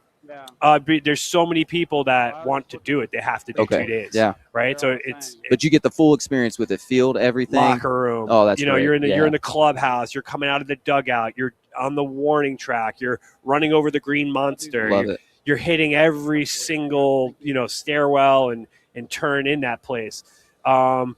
You're going outside the stadium, which is all closed off, and so restaurants and bars and people, places to hang out and congregate, and everything's kind of quarantined off. So you have this cool little experience right in the heart of Boston. Yeah. With all great places to eat, to hang out afterwards, plenty of hotels, and it's it's always done towards the end of the year. So it's a great way to kind of like wrap up your Spartan season with a great weekend where you're getting the most bang for your buck. That's cool. All right, I'm going to have to take your word for it on that one and maybe travel up there to for do that one. If you gave me one stadium that I had to go back to, and if you listed all three and had to choose either Notre Dame, AT&T, or Fenway, I'd probably say AT&T. Okay. Just because of the full race experience. But if you're looking for history, it's Notre Dame. Notre Dame. If you're looking for a great weekend where you could get the most bang for your buck, it's Fenway. So they all got their gold star for that. Exactly. Yeah, that's cool. It basically just depends on what you like and how you are as an individual. Right. Absolutely. Yeah, bring back AT&T. I'm assuming it's a money thing. It could be a Jerry Jones thing, so we don't know. But I'm going to hope that they bring it back someday because that was an experience. And, his staff, they treat you like you're a guest in their home. Yeah, it really was. I've phenomenal. never had any issues. Yep. And it was, to be honest, it was the same thing as Fenway Park, same thing as Notre Dame. A lot of these stadiums that we've gone back to have just treated us like you're guests in their home. They're very nice people, super professional, go out of their way for you. Yeah, that's great. Yeah, you definitely want that just from an experience standpoint. Definitely if it's your first. So that's something I actually wanted to ask you. I've been out of the game of the Spartan game for a while. OCR, I should say, in general. I've been going full in on hybrid, just like the majority, it seems like. However, everyone I talk to, maybe more on an elite standpoint, they're like, OCR is dead. OCR is dying. But then I look at the numbers sometimes. OCR isn't dying. There's still new people coming to this. And from my understanding, there's a couple of places that have sold out. It still seems to be thriving. And now, and I think you already spoke on this, that it's going to be featured in the Olympics, the modern pentathlon, right? Which is pretty cool. Now, granted, a short little course, but the fact that it's just even a nudge at something like that, I feel like Spartan they did it at the perfect time. They thrived with it. It's been going for years, and it's still going strong, even with Hyrox and DECA kind of taking over on the hybrid scene a little bit. So, what's your thoughts? Do you feel like OCR is decline a little bit, or do you feel like it's still thriving? I would say look at it like you watch a great movie, right? A great movie has like 3 acts. Okay. Right? You have the opening act where everything's like hard and fast and you're getting introduced to all the characters. Right. And then that second act, you hit the bumps in the road, right? Mm-hmm. You hit the obstacles, you hit the tragedies, and then you're in this kind of like lull where you're trying to rebuild and kind of figure out who you are and send it in a direction, and things start to change. I still feel we're in that second act, awaiting a third act. Sure. And the big. And the seeds for that third act are being planted. You cannot go to Hvar, Croatia, and walk away from there saying OCR is dead. Yeah, I watched that. And I watched your coverage on that and everything. That has got to be the most beautiful course I have ever seen, and it is the reason why I'm here today. Registration just opened. Everybody's rushing over. Sorry to interrupt you guys. That's okay. This is live TV, man. That's a good sign. So I would assume probably I'm going here in the there next they few go. Minutes, so. There's the herd. This is like the cattle in the park down the street, I love it. right? They have this whole big, like, all this artwork, all these bronze statues this is of Texas cattle right here. Yeah, going through the park, and that's basically what this is right now. But yes, your coverage of the World Championships, the Sprint World Championship, watching that just motivates me to get back into it, just to be a part of something like that. Running through that castle where they filmed Game of Thrones you mentioned and everything, like that's talk about the history, and it's beautiful. It's gorgeous. It's undescribable. You can't really capture what it is unless you're there. But the energy in the community in that place is just off the charts. The people that are coming in, you're still getting the Nicole Miracles, right? Richard Hyneks, you know, that caliber of athlete coming in. A lot of the people that we started that first act of OCR with, people get older. Yeah. They start families, jobs change, injuries happen, and then it's up to the next generation to start building it up and coming in. Right. We still have a crossover of some of the original OGs, like a Hynek and I mentioned a Miracle, that go to these big events. But then they're also paying out very big prize money at these events. Right. Hey, 7 years ago, if you came down to Dallas right now, it would be $500 for first place for both, $200 and $100. Right, so people would be walking away with some cash. They could justify coming down. There was a point series, and there was things to shoot for that were more collectively at the end of the year, as far as championships and things like that. You could go on and on, but there was a little bit more incentive for people to invest and to come down. Without that money coming in, all right, now it's just about the competition. For the draw. But you're still getting, if you walk around, you're still seeing people that are on fire about Spartan. They've condensed the amount of events they've done. They've condensed staff, right? So there aren't as many events because for a while we were going at a rate that was unsustainable. Absolutely. Right? There was just too many events. There were sometimes 3 events in one weekend, sometimes 4. Like crazy. You couldn't do it. The competition was spread out. Now it's the regular Spartan races are all about the people who want to come compete. I'm still competing. I've still been doing age group racing for a long time. I'm going to continue to do it.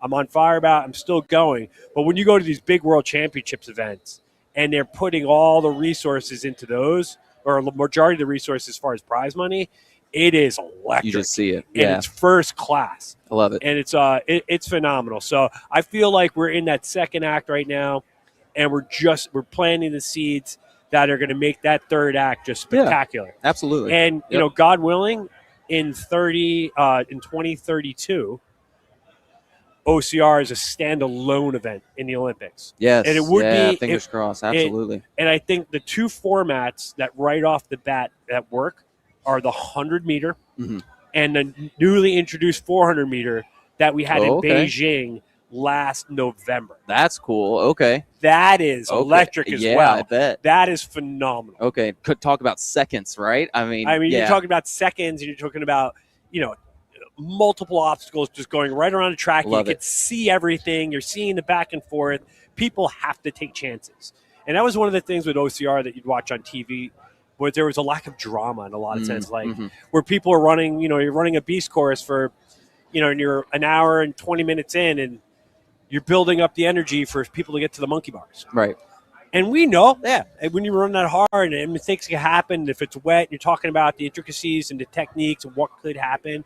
But generally, it's not dramatic on television. Right. With this, it's like watching. Well, let alone someone's probably a half mile ahead as well, right? Yeah. So you're watching 2 people run together. Right. It's like Wipeout, right? They're flying through the air. They're sprinting as fast as they can. They're showing high-level ninja and parkour ability. Right. They're side by side, and they're doing a 100-meter course where the top women are now cracking 31 seconds. Ooh. The men are cracking 24. So imagine doing a 100-meter dash, right? Right now, if you're really good, you're doing that in sub 12. Yeah, right. These cats are running it with 12 obstacles and 24 seconds. 24. It's incredible to watch side by side. And not only that, you could look at an OCR race, and you see, if you go back in the day, Hobie Call, you'd have Cody Moe, you'd have Hunter McIntyre, yada yada yada. Right. You could look at the top 10 names. You're like, okay, there's your top 10. But what order are they going to finish in? Sure. In this, you have 32 people who qualify for the bracket. In the last 2 years, we've had the 30th person beat the 3rd ranked person. Wow. The 31st person ranked this, knock off the 2nd ranked person, and the 32nd ranked person, the last person, knock off number 1. Wow. Number 1. Fractions of seconds matter. Anything can happen. Right. Any slip, any fall, and you're out. So, the drama of just being able to get to the top 8 is incredible. And you don't even see that on TV. I love it. And then when you get there, anything could happen. Yeah. The podiums could totally change. The favorites could get knocked out like that. We had one guy last year. He was the 30th ranked competitor. He knocked out the entire Israelis team, right? They all made the top 8. They were like the 2nd, 3rd, and 5th ranked guys. He knocked them all out. Wow. Knocked them all out coming from the 30th position. See, that's awesome. So that's awesome. Anything could happen. So it's not like written in stone. You can't just write it in pen and be like, okay, these are our guys. Right. And then that's it. It's because just a whole the longer other the race, the more predictable the outcome could be based off what you see on paper. We know this, right? Yeah. But something like that, as short, that is true. That's what makes it so entertaining. That's why watching the Olympic track and field is usually most entertaining as well. It comes down just to the seconds. It matters how you start, like you mentioned, how you attack an obstacle, right? So 2032, I hope to see it. I really do. It's a shame, obviously, we won't see it in LA, unfortunately. Yeah, and right now there's different opinions about this. I remember talking to Ryan Atkins back in it was just after COVID. It was in Vermont at one of those World OCR WCs or whatever. And he was like, I don't really like it. He's like, that's not OCR. OCR is the longer events we have to do. And I'm like, look, there's differences there. Yeah, it is obstacle course racing. Right, You're racing right. and it's obstacles. So don't tell me it's not OCR. But I also said, listen, what's most important is what's most exciting. Right, Right? absolutely. You got to get what's the exciting part of it is it's going to draw the eyeballs Right. to get it to that level of the Olympics. Absolutely. Once you establish yourself, then you could add the other disciplines. Correct. Yep. But something has to lead the charge. Somebody has to break that glass and run through that wall to get it in there. And then you could start adding the other ones as time goes on. Right. Like, so that's why the 400 was so important. Yeah. Because the 400 leads to an 800. The 800 leads to the 3K. Right. And then before you know it, you have a 21K Olympic event down the road. None of us are going to be athletic enough and in shape enough to do one of those. I couldn't have done it. I couldn't have done it 20 years ago. I wouldn't have been good enough to make it. But it's laying the foundation for the next generation of people that are going to come. And that's why guys like you are so important, because your enthusiasm, the effort that you put in to hybrid racing and DECA. All these things kind of build off each other. Absolutely. So people are on fire about you, and go out there and you put your heart and soul into it, not only as an athlete, but as a contributor, as a rabbit, as a broadcaster, as a facilitator working behind the scenes. You're wearing a lot of hats right now. Yeah. So as somebody who's in the community, it's great to see someone that's, really getting after it and help pull this along. So thank you. Yeah, no, thank you. That's true. You need someone that's going to be enthusiastic behind the charge, lead it, people will follow. Absolutely. So this is it looks like we finally are getting the show going. What's great is seeing all the people here, because what you worry about is when you have a rainstorm like this in an event, that it hurts the numbers of the participants, and then they don't want to bring it back, because when they look at the bottom line, they're like, well, it didn't bring in as many people as we thought, and maybe don't look at the overall perspective of what the weather was that day. Right. But if you're in this, we're right in the center of downtown Dallas. Yep. You're behind this courthouse, and you got skyscrapers around us. There's a giant American and Texas flag. There's plenty of people for people to congregate, places to go eat. Absolutely. Plenty of shade, because we're in this park. There's trees everywhere. Yep. So it's not like you'd be out here baking in the heat. So it's just such an accessible place. You're 20 minutes from the airport. Yeah, you're not so far at all. It's not like back in the day. I mean, trust me, we loved it, like Glen Rose, but you don't have to get in the car and drive an hour. When they advertise it as Dallas Spartan. Yeah.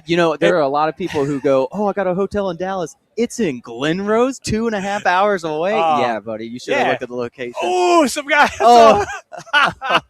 So we're in this tent, and if you know anything about a tent with a rainstorm, it bubbles out and it comes down like a waterfall. Some guy just walked out, and this waterfall just cascaded on top of him and just There's the drenched first him. obstacle. Yeah. Oh, that's hilarious. Poor Chris. You just, oh, man. And I even know the guy. Oh, good. That will slow him down then all for right. you. There you go. That's awesome. Oh, man. But you've seen it a couple of times happen today. At least it's a little warmer out now. That is what one a thing. kick in the ass. Yeah, for sure. That's one thing I kind of wondered with this course. What exactly maybe be the obstacles we see? I would have just assumed the typical stadium one. Now, granted, you've already done another urban one in San Diego, or you're just aware that it did? I was aware that it happened. This is interesting. It's like I believe there's going to be a lot of standard obstacles like monkey bars, right. rope, Turquoise, spear throw. Right. Already saw a couple of overwalls out there. Mm-hmm. I don't know if there's going to be an Olympus. Yeah. I don't know if there's going to be. They kept it classified the whole time. Where is it going to be? Is it going to be jugs?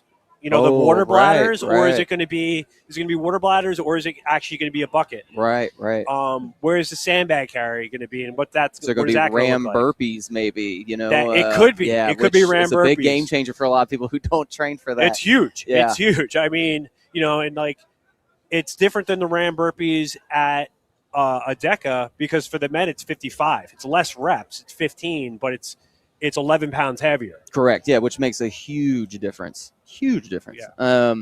But yeah, I didn't know if maybe I anticipate. So I'm wearing my carbon plate shoes. I'm wearing my road shoes. I'm a road runner at heart. I love running on pavement. That's just what I do. However, I went similar today. Oh, there you go. How's the traction? I'm sliding. Yeah, left I'm and going right. to slide either way. But what's good about this one is even with the rain, I don't think there's any tight turns here. Yeah, so it's that's like true. a stadium where you're going 180 degrees, Right. like hitting turns, where you need a pair of you almost need a pair of like VJs Right, to be able to stick, to all the tight turns. With this, I think you'd be okay. So this was the only pair of shoes I brought. So yeah, it's the one you got to rock with. These are the wet ones I'm gonna have to rock on the plane. So I from our standpoint, elite and top age group runners, it's doing like the incline, the slip wall, all that type of stuff. It's usually not a very challenging exercise. It's more of just kind of like a speed bump, right, for compromise. However, now with slippery shoes and pavement compared to the traction that we're used to, maybe on the trail, slip wall's straight up metal. It's it's like okay. It's like I guess I'm relying all on upper body today. Then it looks like tinfoil. Oh boy. Well, this should be entertaining. Then it could switch up a lot of placements maybe because of it. So you guys are going to get a kick out of Jason and Richard commentating maybe people falling left and right, and I'm going to go ahead and just call that to be myself probably doing that. In a race like today where it's so flat, it's going to be so fast that the margins of time are going to be so much closer together. Mm-hmm. That's something like your efficiency on the slip wall. Yeah, absolutely. And especially the cargo net after are going to decide podium places for sure. today. Absolutely. Yeah. So got to make sure those rabbits are right on top of that slip wall. Yeah, Rowan, my son out there is the lead rabbit for us men elite team. So right. Rowan, you heard it. Stay with us. Yeah. Get all the content for all of us sliding too. You know what would be great for a race like this today? Would be like a Vespa, like somebody on a moped. Oh, yeah. Or even like an e-bike. Someone lead, even an e-bike. Like that would make, maybe that should be an OCR report investment for next year would be an e-bike because this would be the place to do it. Absolutely. Because it's kind of plenty of space for it. Absolutely. Yep. It's like an Indy Grand Prix out there today. Yes, and it is. You're gonna get great footage without burning people out. You're gonna get everything in the race. Yeah, that would be exciting. If you had multiple ones, you could have them behind, on the side, like all these different areas. Richard, you got a bike or you got a moped or something? You can last minute. Oh, you're going to run it. Okay, even better. Jason, have we heard anything elite time-wise? Nothing official other than they were shooting for an 8:45 start. So we are. Okay. All right. Well, then I'm going to call it from there. I'm going to go warm up a little bit. Kevin, always a pleasure talking to you, Always a pleasure. man. I got to go pop another ketone IQ, man. Yeah. It took one about 3 hours ago, and it's starting to wear off. Yeah. I need to get some nutrition in me. Caleb Yates, our boy Caleb Yates, didn't want to come out today to participate, so we should call him out right now on live air. Caleb, come on, buddy. What are you doing? I haven't seen Caleb since we drove back together from I forget where it was. It was San Antonio. Okay, yeah. We drove from San Antonio. Okay, here's funny. Here's a funny story. Drove from San Antonio back to Dallas. He's awesome. Gave me a ride. I needed it. That was a whole other scenario. I slept in a tent 2 nights before because I didn't have any place to stay, and I got in late. So he drives me all the way back, and he's like, hey, could you – could you drive my car or whatever? Like, I drive your car to go around and get something to eat and go out and go shopping. And I go out to go shopping. So I'm like, Texas is a little different. And I'm in the car and I don't have his registration or anything. And I reach down between the seats and I find his freaking handgun.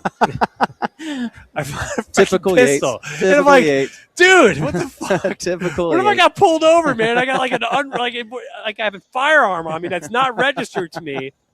In a car that's not yours. Yeah. Some Texas Ranger's going to yoke me up and, throw me in. I don't have the car, I don't have the registration.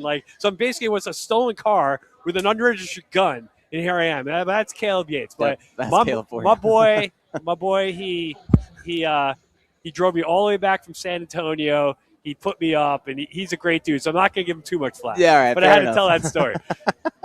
Caleb, put that gun away. That's right. All right, man. Yeah, you boys go get yourself warmed up. Hopefully we'll be starting here in just a few minutes.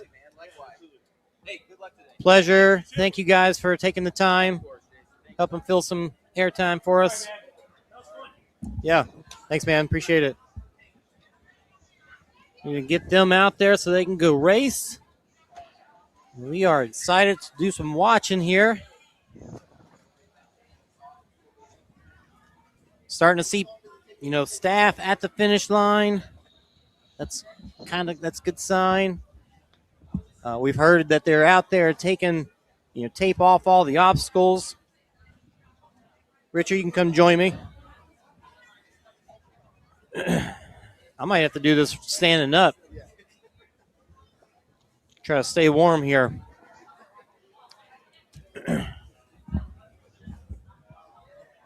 My rabbits out there. Rex has a cord, so if you are low on battery, you can plug straight into the gimbal on the side of the gimbal. But so I don't know how y'all's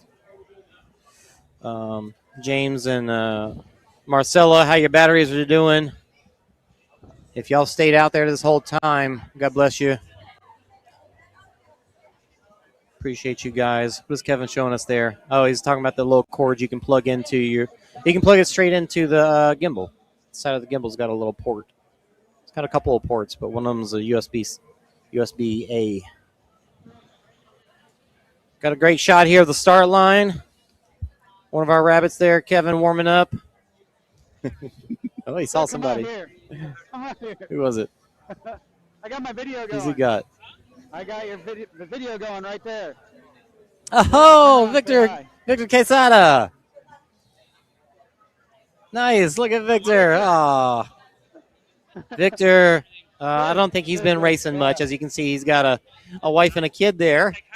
But he was definitely one of the top guys in the local area for a long, long time. Yeah, he's definitely taken on a different set of obstacles now. Yeah, right. Yeah, Isaiah's here. I heard about that. That's fantastic. So good to see him. They were in the tent. Yep. How are you?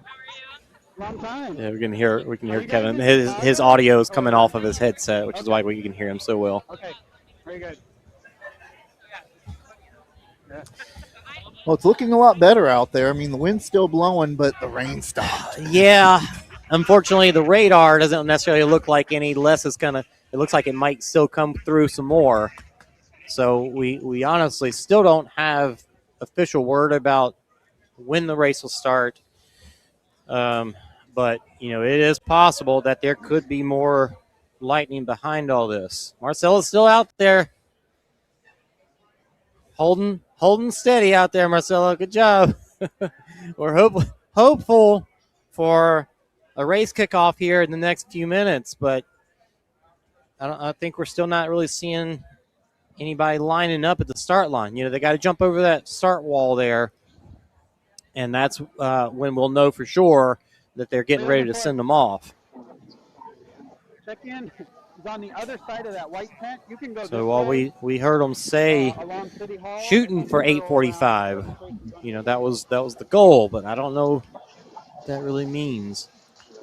I'm just happy to see the optimism that they got registration open and they're getting everybody in here. Right, everybody's walking around. There's a buzz happening. People are putting on their headbands and their timing chips, doing some warm-ups, jumping jacks.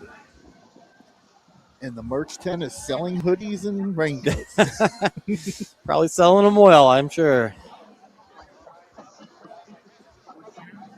Yeah, I'm expecting them to run just in a T-shirt, but I don't want to be in that T-shirt and shorts until I start running. Mm-hmm. Definitely need to play that timing game of when to take it off and head over there. Right. Especially when you're still uncertain if they're actually starting at 8:45. Luke got the shirt off. He must be starting. Luke's shirt is off. Luke, you feel like it's time? You feel like it might happen soon? It's 8:39.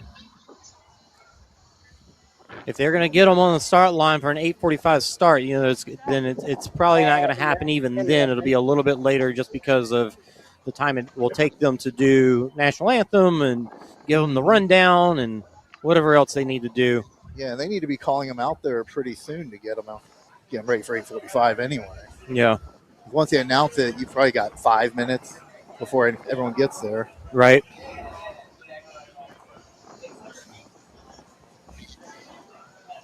But I see a lot of people out there jumping around, getting warmed up, so that's always a good sign.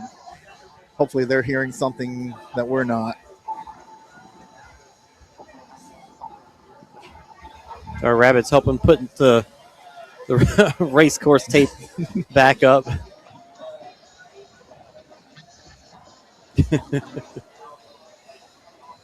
See if we can see.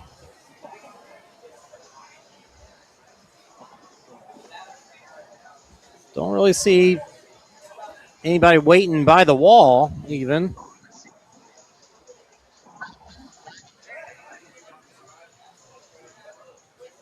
Is that the NC heading out there in the green? Looks like a microphone. Right.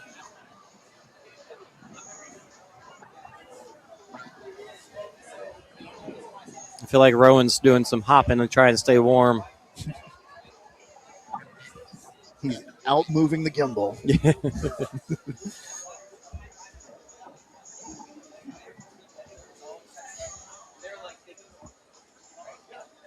So I can't tell when this comment came through, but comment asking when they opened up registration. They have opened up registration. People are moving around.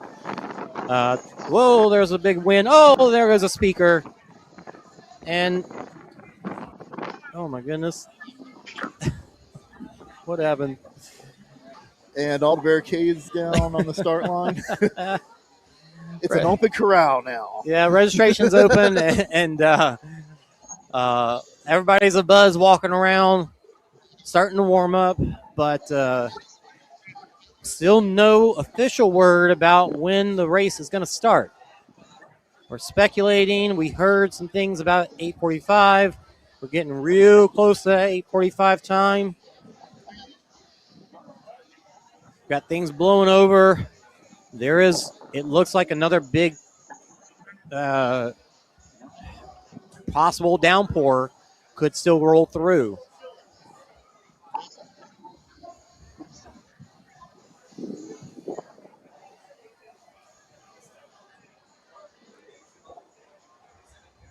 You know, I think everybody's spirits are high despite the weather being what it is. Everybody's ready to run. Like, they want to get out there and have some fun. Oh, yeah, especially after the delay, everyone huddled up under the building. That's right. If they open that registration, you can just see the whole crowd just flooded out there because they're ready to go.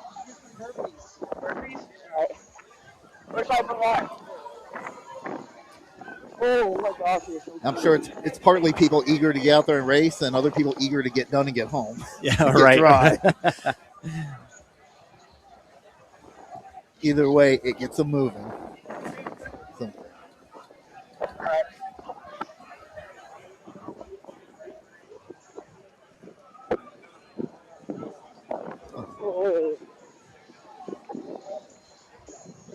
Yeah, but still not seeing any activity around the start corral. Random shots of dudes stretching.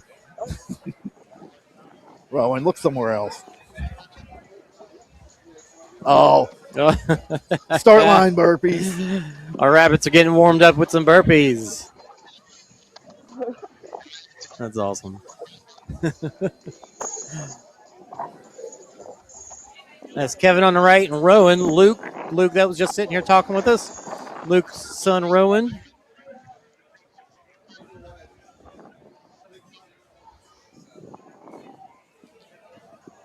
Still nobody getting over the wall yet. They're not sending them into the chute just yet.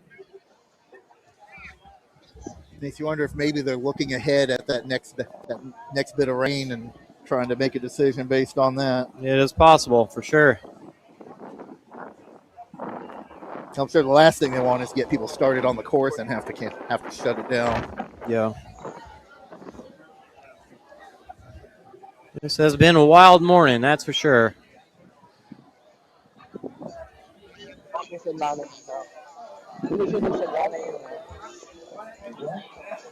There's the rain picking up a little bit.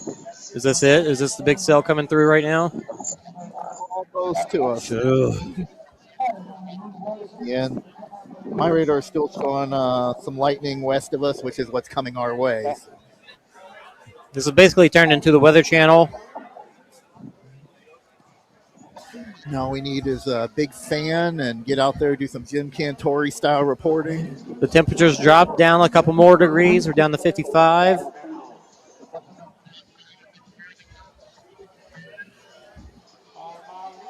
Interestingly, one of the racers was showing me the results. I'll have a bunch of people cross the start line. People got their chips on and they're walking around and walking around, not really paying Matt's attention. Active. And we've got athletes coming across the start wall. Here we go. Heck yeah. We might actually get a race start here. I think once they let them over that wall, we have to get going. It's the law, right? I believe that's a one-way wall. Yeah. You can't go back over it the other way. Definitely not. And they look like they are eager to go. Been waiting a little too long to get started today, so yeah, it's an odd spot. Everybody's been probably warmed up earlier and then cooled down, and probably warmed up and then cooled down again. Here we got Lazaro and Lazaro Perez in the front there, wearing a jacket at the moment. He's going to be one of the guys that I'm going to be watching for sure. All right, we've actually got a start line announcer talking. We're ready for some racing.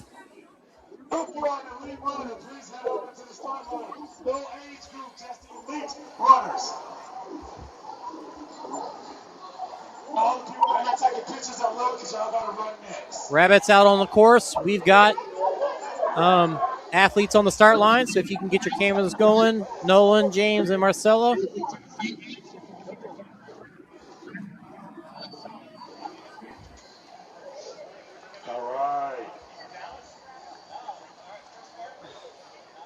Yeah, Lazaro on the far right of the screen, wearing the glasses. Lazaro Perez.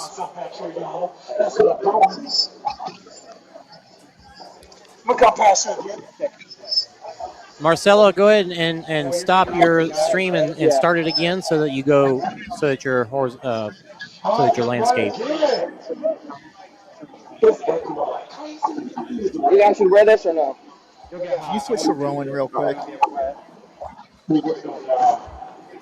Just want to call out that lady out there in the black jacket. That happens to be the luckiest woman in the world, my wife, Shay. She's out here waiting for us to finish here so we can go run the course today. Nice. Marcella, your camera is still showing vertical to us, so if you would, just restart the app, maybe. Okay. And don't start recording until you get landscape.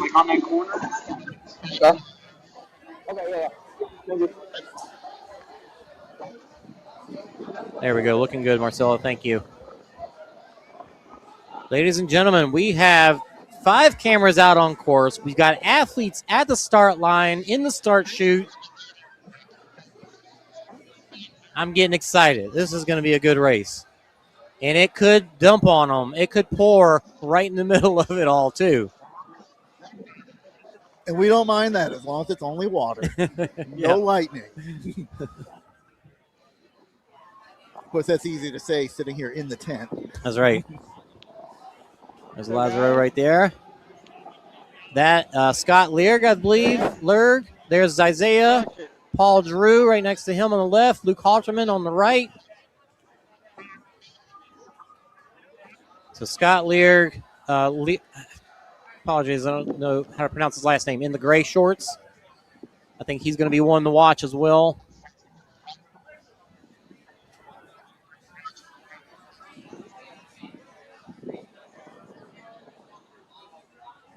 I know he was asking us on Instagram if we were live streaming, so I think he was eager to find out if he was going to get to have his race viewable later. That's normally the sign that he's ready to put on a good performance. That's right.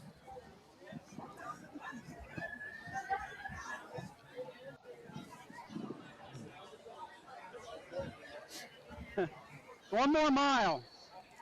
Got the race clock up just in case we do get a start here.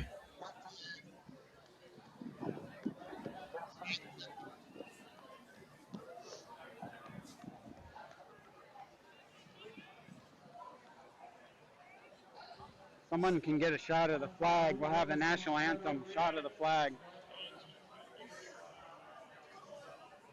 We got a couple of splits on the course that will hopefully be able to actually show you, the timings at those splits. As long as the live data is coming through properly, we'll get a split at mile 1-ish and mile 2 is what we're expecting.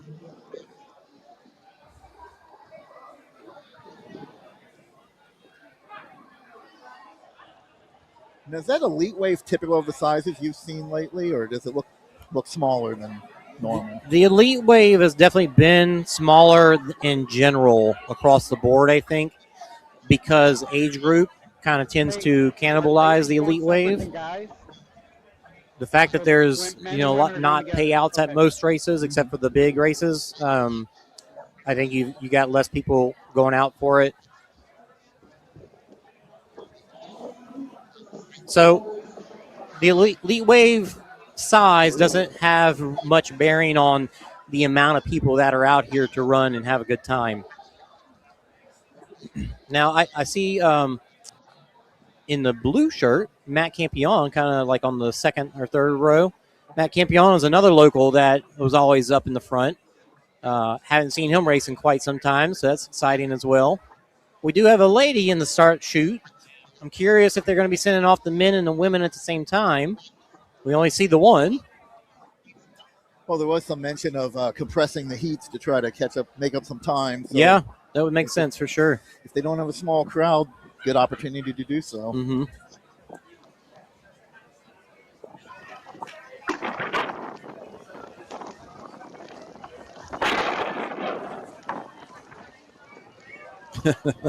Look a little chilly. I'm sure many of them are standing out there thinking, why did they call us out here already? Back to that timing game of how soon you take off the jacket before going out. Yeah, it's 8:52 at the moment. So we are past 8:45, but what was that? That was just water coming off the top of the tent. Blasting somebody again. That's what they were sitting here chatting earlier, and some guy walked through and just got completely dumped on. Nice. Yeah, because for those who can't see, you have everyone hanging out in the merch tent trying to stay warm and dry, and right by the door, it just dumped on them.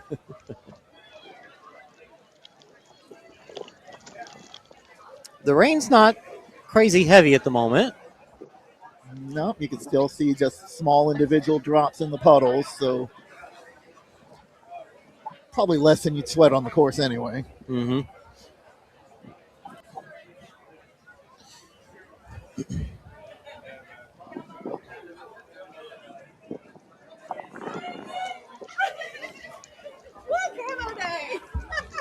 How are you? Oh, Mr. Valerie. Hi, darling. How are you? Good to see you again. You got some fans coming to say, hey, Richard? When you come out to enough of these and not running elite, you get to spend time hanging out on course and meeting and talking to people. So you get to know a lot of people, and a lot of people that you never see except at races. But that was the famous April Berets, another local who made it out here today. What? Guys, go. We're having a show. This is a private space. Sorry, this is a staff table. Yeah, this is a staff table. Sorry. Let's see if we can try and squeeze this in a little bit.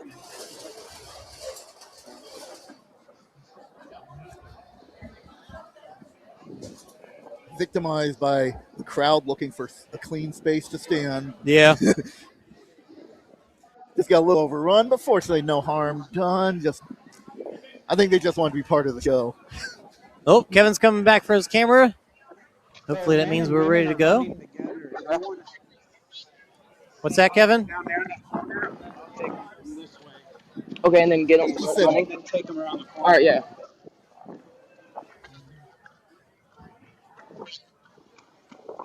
So sounds like he might have said that the women are running with the men. Yeah, he definitely said the women are running. So the fact that we have them in the corral seems to confirm that. So it looks like he's going to go ahead and let Kevin go out the gate with the group. And then Rowan's going to be down the street ready to pick them up.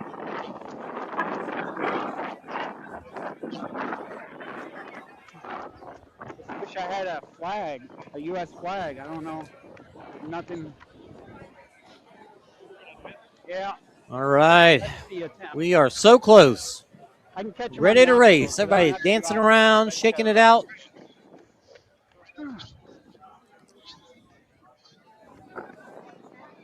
Do we see our start line MC anywhere? I think that's probably the key clue that we're ready to go. Marcella, how you doing out there? I see you're not live. Yeah. Are you okay? You get warmed Everything up okay once out you there? go, right? If you're saving battery, that's totally fine. There it is. I see it now. Yeah. Yep. Yep. That's why the other rabbit guy, he's like, just go down there. I hope you guys have been able to stay warm out here. We see the athletes. They're all out there with shirts off, so they're dancing around. You need to do some burpees or something. Just a cold wet. It wasn't drippy. Yeah, they are definitely eager to go and want to get this thing moving. The weather. Oh. You see them trying to fight the muscles, getting cool. Enjoy Boston. It's a bucket list of mine. And I've seen at least one jacket come out, and there's Richard Shin over on the right side. There he is. Rick. In his nice light blue, what is that, aqua teal? What do you call that color? 40 to 50 that could go either way. Now don't have kids and can start training and put Oddly, it matches the color of whatever that is behind the truss on the right. Yeah, yeah. Richard just well, congratulations. had a battle with cancer, right? And came out on top? Is that what I heard? Yes. Seeing him out here today, that's always a positive sign. But yeah, he definitely had his fight with that. I will say, so before Really glad to see things going well for him. It's always positive to see people on the other side of that battle. Oh yeah, absolutely. I think we're building a fan base here. Yep. Or they just want to see the videos. Yeah, they're watching the show.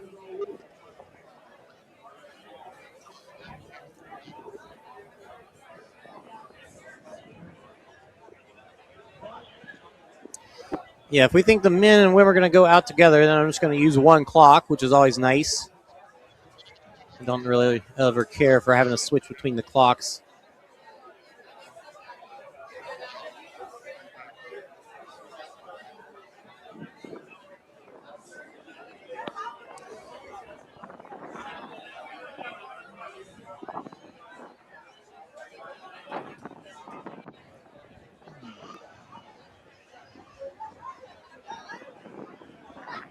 What's your territory? Where are you staying? Are you going to run out there?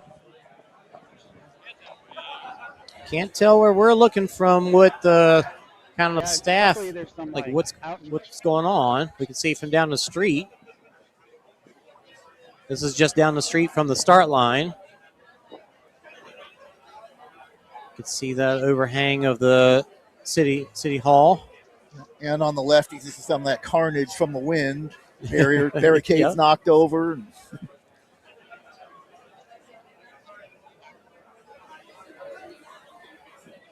That's more.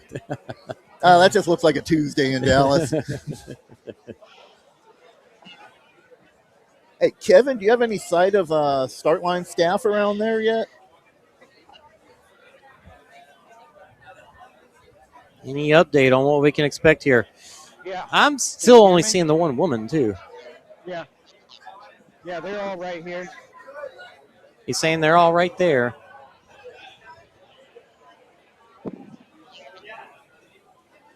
Okay. They're at least that's a good sign. They're not wandering off for a coffee break. Yeah, you can see them on the walkie-talkie, kind of probably trying to keep up with what they need to do, if they can start, if they can't. You know, the interesting note about, you mentioned seeing only one female in the start corral. Heard a couple others here in the merch tent a little while back asking them about how many women are running in the elite thinking about upgrading. Yeah, they definitely should. Honestly, I think there was only, from what I saw, there was only like 4 registered. Which, would love to see some women step up and jump into the elite wave, because there's two open podium spots right now. Mm-hmm. Yeah, I think that seems to be a deciding factor for some people. If they know there's no chance of podiuming in elite, they'll stick with the age group. But If they see that spot, sometimes that's all it takes to get them in there and then radio? never go back. Can you hear? What are they saying? What did they just say? Oh, so you. Oh.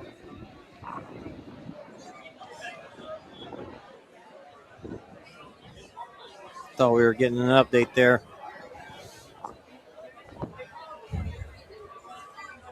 What'd they say? Temperatures dropping more. Rain's not looking to let up anytime soon.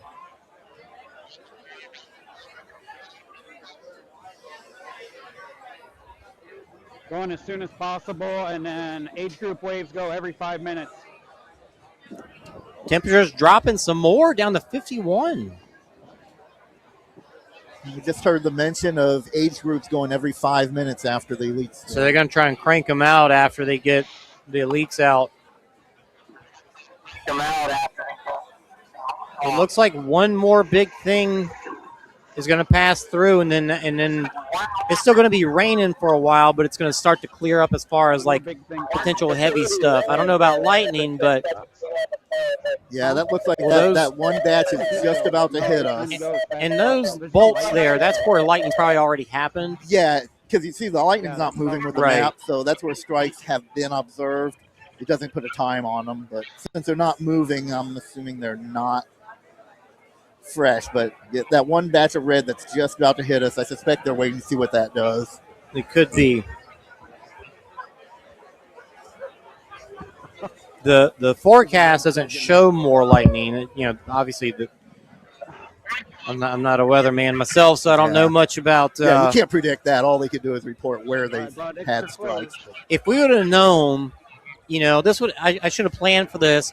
Had a green screen behind us, and we could have thrown the radar up behind us and done a whole weather show. This whole time we were waiting. I would have worn something tighter if we were doing that. Of course, that might have cost you some viewership. That'd have been fun, though. The weather's rolling in from this what direction? Coming up from the south. Actually, that would not be a bad idea for the whole broadcast. Put the current feed up behind you so you can point them out on the screen as they're going, like your news sports guys. Yeah, that would be interesting.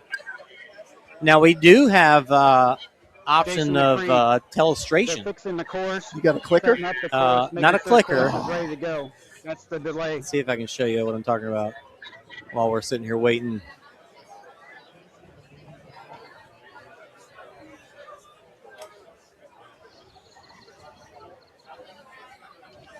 Let's see.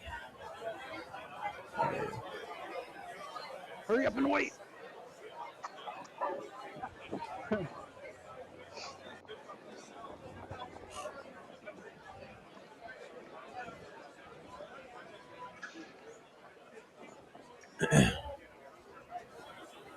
So you can see we've got start line right here.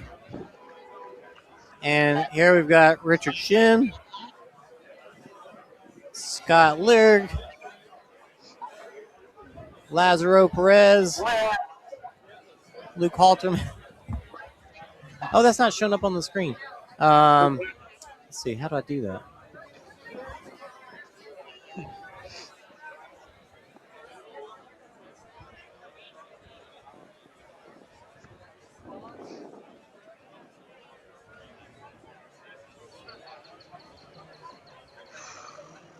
Okay, and the MC's saying something, but we can't understand it. Oh. And they're getting excited. I'm hearing them getting loud. And the racers look a lot happier right now.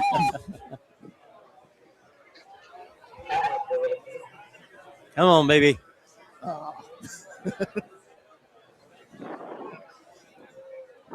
He handed the mic off. What's going on? That is the race director right there. Quentin.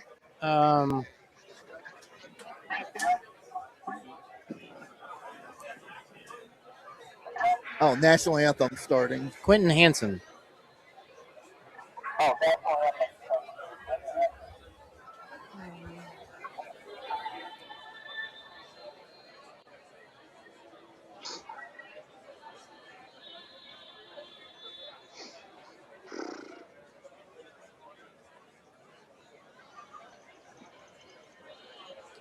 I'm not going to turn it up too much because they're playing it from a track that would get flagged by YouTube. Of course.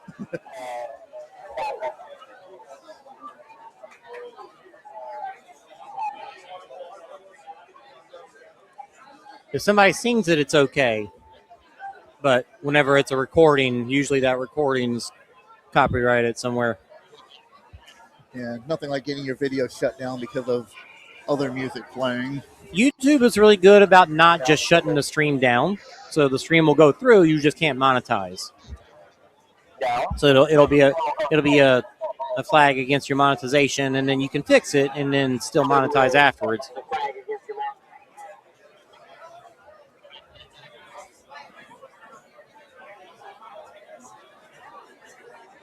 Yeah, this is a good sign, though.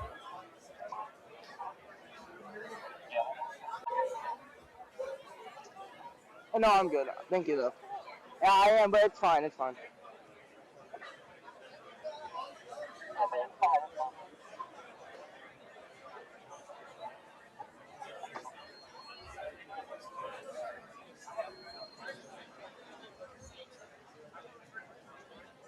Yeah, I don't see any way they stop it after this unless something drastic happens. Gentleman in the blue shorts next to Richard, Paul Massey, I believe.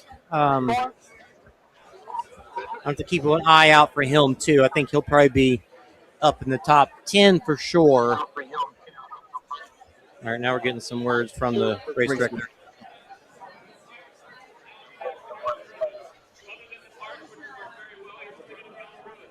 It's one of those things where the audio is coming out from the headphones that he's using, so it's noise canceling, So it's possible we probably can't hear the race director very clearly from that. Unfortunately, that's one of those pieces of the puzzle that I'm still trying to figure out the best way to handle. You need to see if they let you get in on their feed and feed directly from his mic. Not add to it, but just be able to pick it up and include it. We would, but we would need to be next to that tent. We'd have to be there right with them, just because we wouldn't be running a wire all the way from over here to there.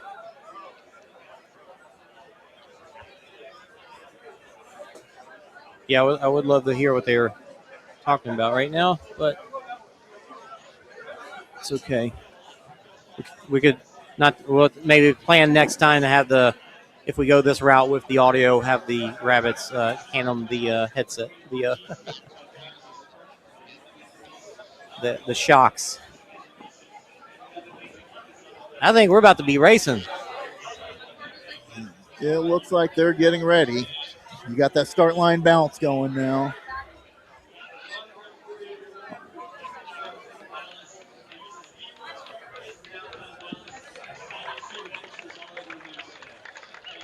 That gentleman on the right, big tall guy with the black shirt and the headgear, he heard that we were doing a live stream and got super pumped about it.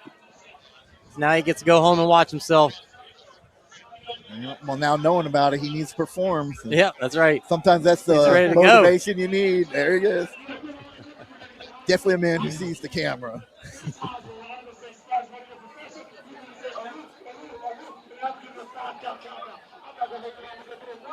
I'm not sure, but it looks like we picked up at least another female in there on the back left in the purple hoodie.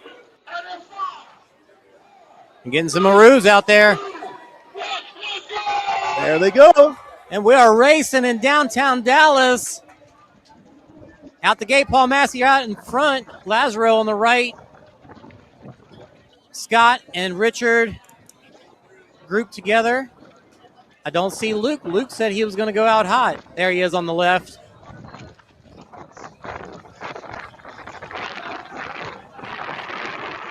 We've got Isaiah Vidal hanging back a little bit.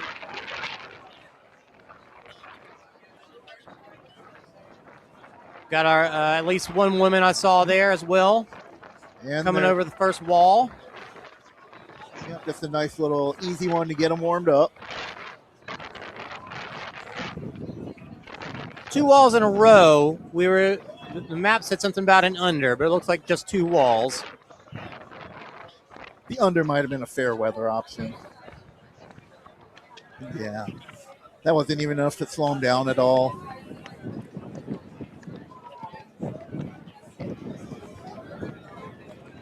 Oh, looking good. Look at that stride. And he's definitely pulled away right from the start. Yeah, he's not playing.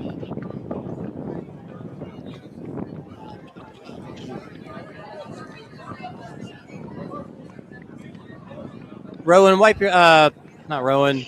Rex, wipe your lens. You got some dribbles on there. Look at this view. I love this. This downtown, all the buildings, the big steps. So cool looking. Yeah, definitely get some good street level views of things you don't normally see if you're not from Dallas. It's always nice to see the interesting architecture. You know, when you come to a race, when you're running it, those little visual distractions kind of help take your mind off everything. Yeah, looks like we're getting down the sidewalk a little bit here. And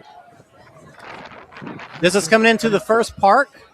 So we're seeing the first obstacles, monkey bars. And there's that underhook you mentioned earlier for the lead arm. That's right. We're getting some reverse grip.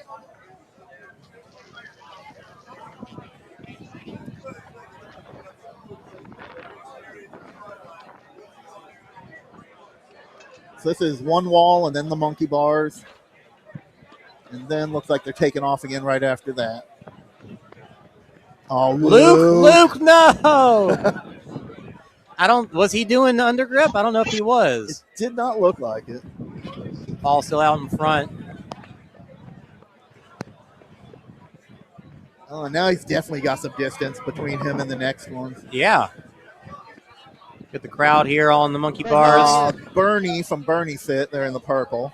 Looks like our first place female, if not our only one. No, if you saw Bernie in the purple, the one's still on the monkey bars. So, okay, so a woman did come off already? Yeah, Bernie just went for the penalty. Okay. So depending how fast she does the penalty will determine first here. Yeah, I'm actually surprised that Vivian Tran is not racing out here today. Oh, there's the unders. Okay. Definitely a little Stadion-esque there. Yep, a little tricky with the gimbal.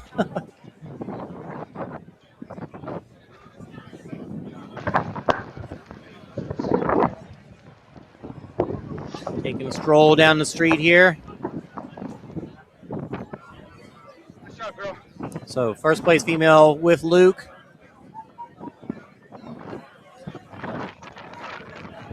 We're expecting to see our split, hopefully, when they come into the next park, which is where the sandbag carry is.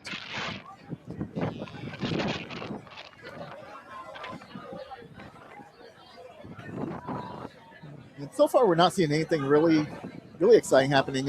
Well, surprising. We expected some wet grips on the monkey bars, and we definitely saw a few people come off them pretty quickly.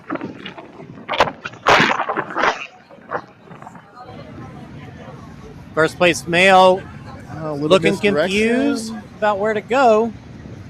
He's off course there. You can see him outside the tape. Course markings there. I don't know. Oh, it looks like that was supposed to go around that circle. Yeah, he must have stepped over it somewhere. I'm not sure how that's going to play out. But they should be picking up the sandbag right here. Is that Lazaro in second?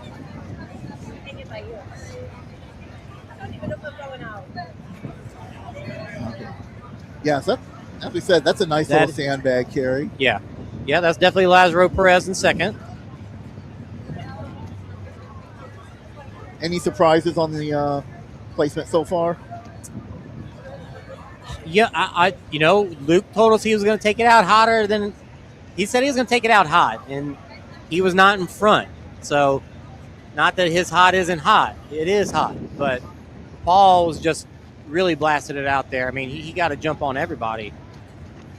Third place, Isaiah. looks like. Now that is a bit of a surprise because remember, he was hanging back at the beginning.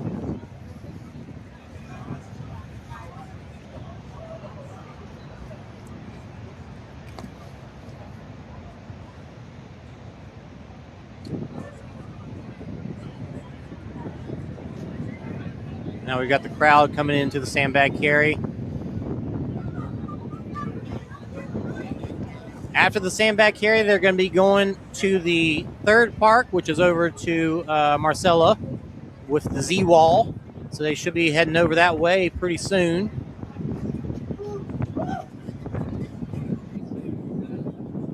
What we got here running around a basketball court?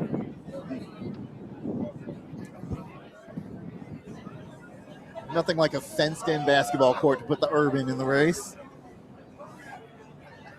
Yeah. And look, they get some grass, which is always nice. Oh, there's a Stairway to Sparta. See if we get any slips here. No, he's not even bothering with the feet. He's got it.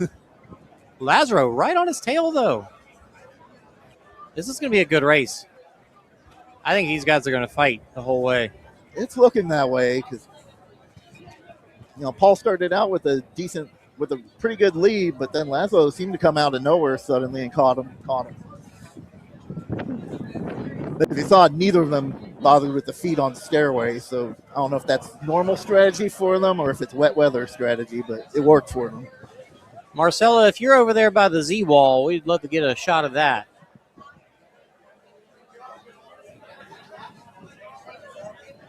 Look at that up on the hill. It's cool. The Z-Wall?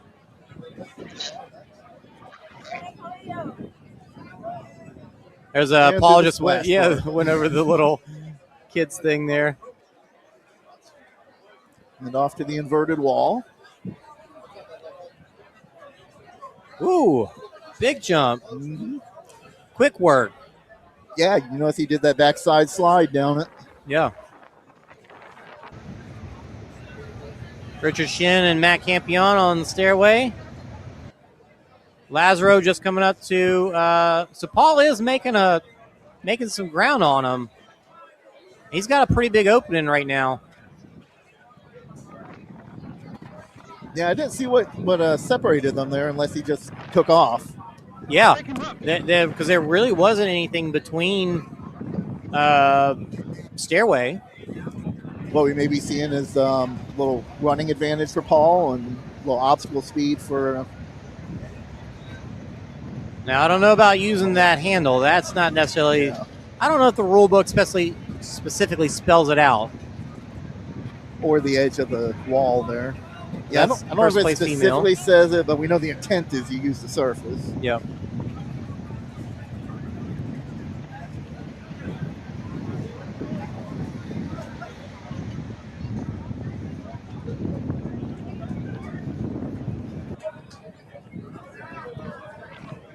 Let's see. There's Paul coming out to get some hurdles over, under. Okay. And then the Z-Wall following right after that. Come on, Lazaro, where you at? Hey, you got some little tables they got to go under. That's fun. Yep, taking advantage of what's already there.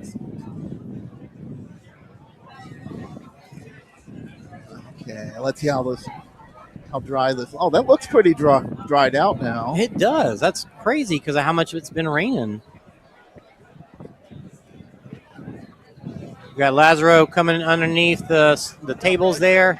He's heading up to the Z-Wall as well. They're going to both be on the Z-Wall here together for a moment. Yeah, so he's closed up that gap again. First place female just went over the inverted wall.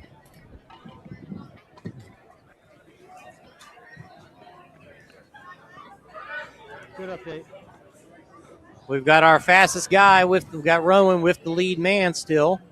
There's Scott looks like in third.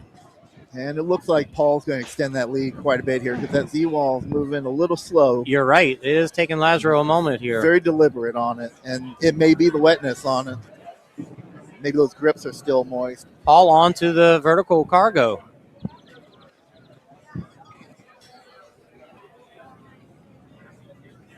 So we've got two guys. You know, Scott really could be making a move for second here.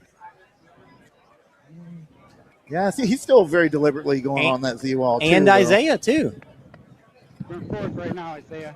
Isaiah's coming around the corner. I think Scott just hopped off. You're good.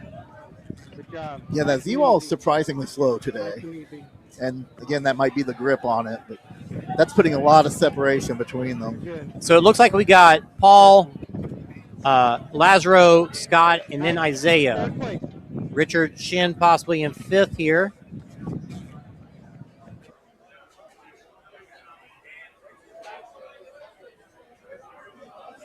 I'm checking to see if we got any splits. I don't think we're getting any splits yet.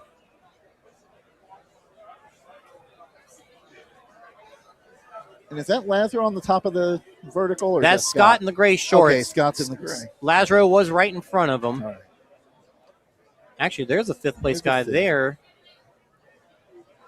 So Isaiah in fourth, this gentleman in fifth. Isaiah going down. Oh, he's going through the net. Oh, you want to? Oh, that's a loose net, too. I got her. Yeah, a little bit. Grab an obstacle. Let's see, do we have the first place female coming through Z-Wall? There she was. Just came in the right side of the frame. There's Paul heading down the street. You see her on the Z-Wall? Yeah, she had come in the right side of the frame before you went away from it, so she should be coming around the bend soon. There's Luke just getting on the Z-Wall. Yep.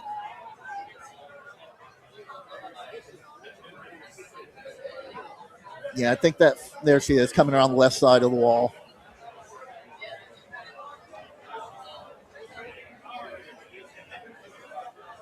We'll try to see if I can get some splits for us, get more names than what we've got so far.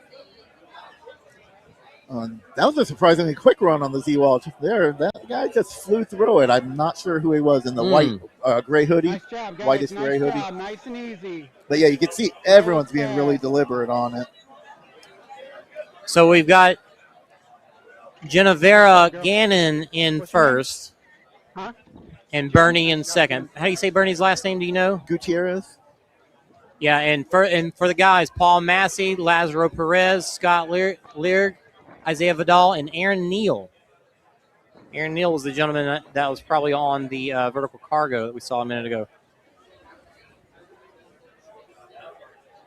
Here comes Genavera.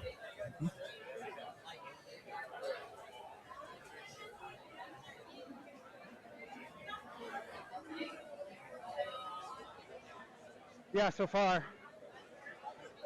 Yeah, that vertical cargo is very loose. You see how loose that net is? Yeah. I always find when you get on that, you end up tangling your feet in the opposite side. And you actually get almost inverted at the top of it because your feet give in so much.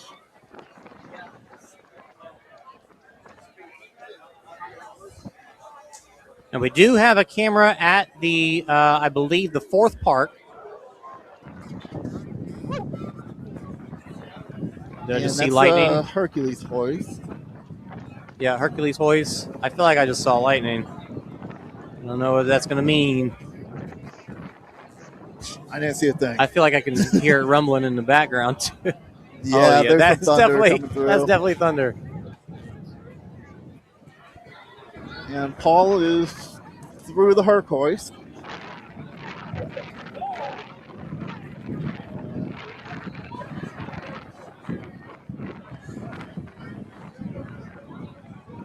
And he is still moving fast.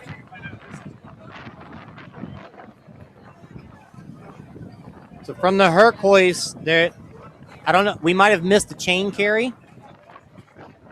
But from there, they're going to head back through the multi-rig and the spear throw before they get back on the road stretch back to the base. It's doing a little out and back here. Okay. Maybe the chain carry is going to be on the way back. I'm not sure.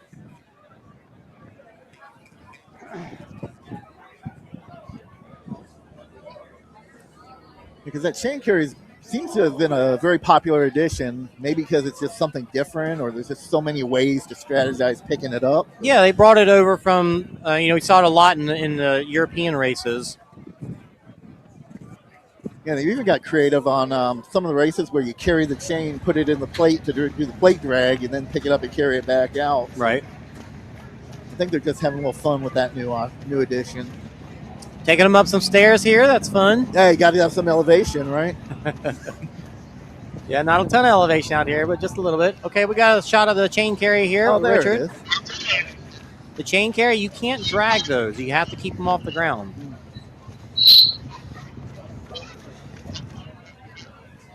Yeah, you saw there, Richard just carried it in front of him with both hands. Yeah. Didn't bother trying to put it over the shoulder. Right, you see a lot of people throw it over their shoulder. I see a lot of people hit themselves with it, throwing it over the shoulder.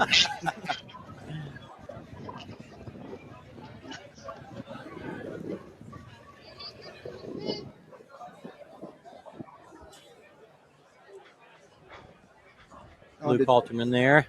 And it looks like Paul just came off something. Was that the rig? And he's on the last stretch now? So Rabbit said are waiting for a third woman to come through. I don't think we have a third woman. So if you've seen 2 women already, you can start heading back.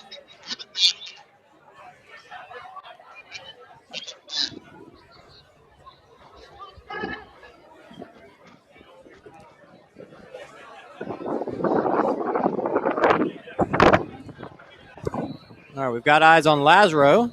I believe he's still in second. Luke's just getting into the park with the chain carry and the Herc hoist. There's the rope climb. Oh, that's where Paul came out of a moment ago. Okay. Oh, second place female on chain carry. First place female, Genavera. Yeah, how much of a gap does Paul have at this point? I haven't seen anyone in the frame with him in quite a while. You can see Lazaro just took off.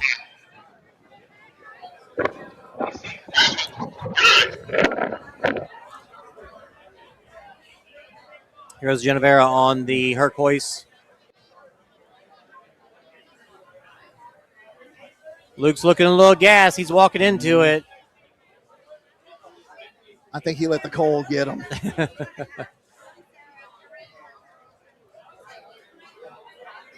He's looking a little gassed, and that bag's looking a little heavy.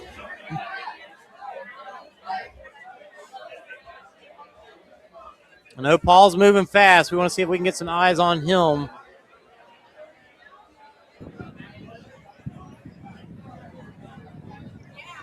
And is that the rig? Paul is on and off the rig right there. That was him. All right, so he's pretty much on the final stretch now.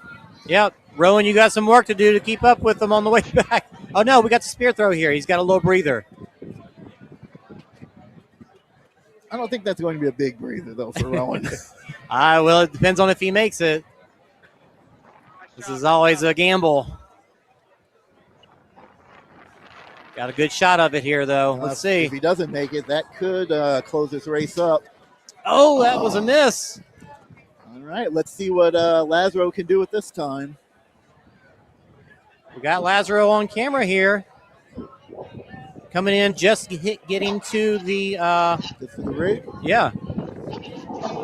Yeah, so if he makes the spear throw, he may catch up here. He's got time, but he's got to get through this quick. Everything's slow. The wetness is slowing him down. But Paul could probably crank out those burpees. Come on, Lazaro. Yeah, we need to see multiple people in the frame at the finish. Coming around that corner and seeing Paul still there probably put a little fire under him. Yep.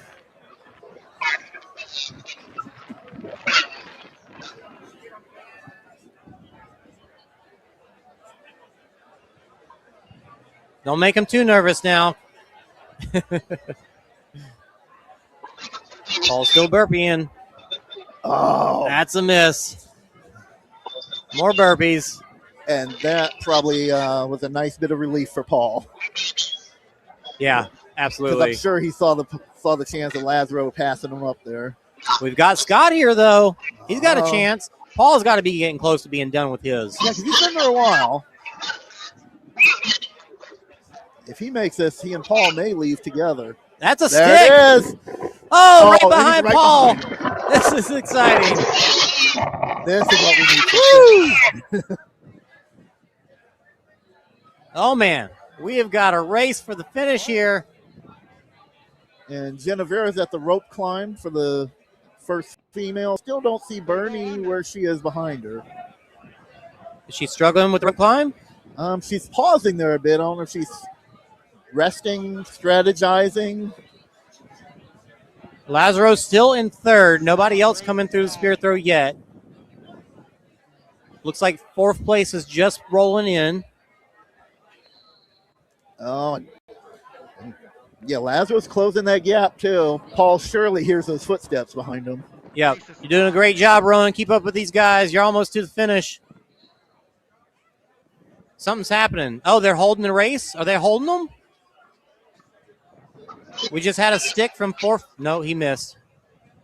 I think they might be saying they're stopping them. Kevin, is that what you're saying? They're stopping them? Throw a thumbs up if that's true. Yep. But it looks like they're going to let the men finish it out since there's nothing to stop at this point. Well, they do have the slip wall and the A-frame cargo. Definitely going to be interesting to see what they do with them here. All right, we're going to focus on the men here. Honestly, I hope they feign a little ignorance and let them finish it. Yeah, this is a good fight. Yeah, it sucked to stop them and then restart them for 2 obstacles. Or maybe they just wave them past and finish. I want to know what Rowan's heart rate is. You're doing a good job, Rowan. Slip wall's going to slow him down. You have time to catch up. He's trying to show his watch, which is not on his wrist. Yeah, they're not even a slip wall, and I don't know how they're going to do slip wall. Lazaro's still coming down the street, too. He's still behind them. You know, anything could happen. Slip wall being wet, slow on the A-frame, you never know. Coming into the festival area. Where's the course go from here? Cuts through right. I think it just goes up the street and... Is that the one goes down to the end of the road? Yeah, Rowan, sneak through there. See if you can get over to the obstacle. Yeah, there's a slip wall in the distance. Yep. Across the park. We need to see what's happening here. They could be holding them, to be honest. Is that it looks like that might be what's happening.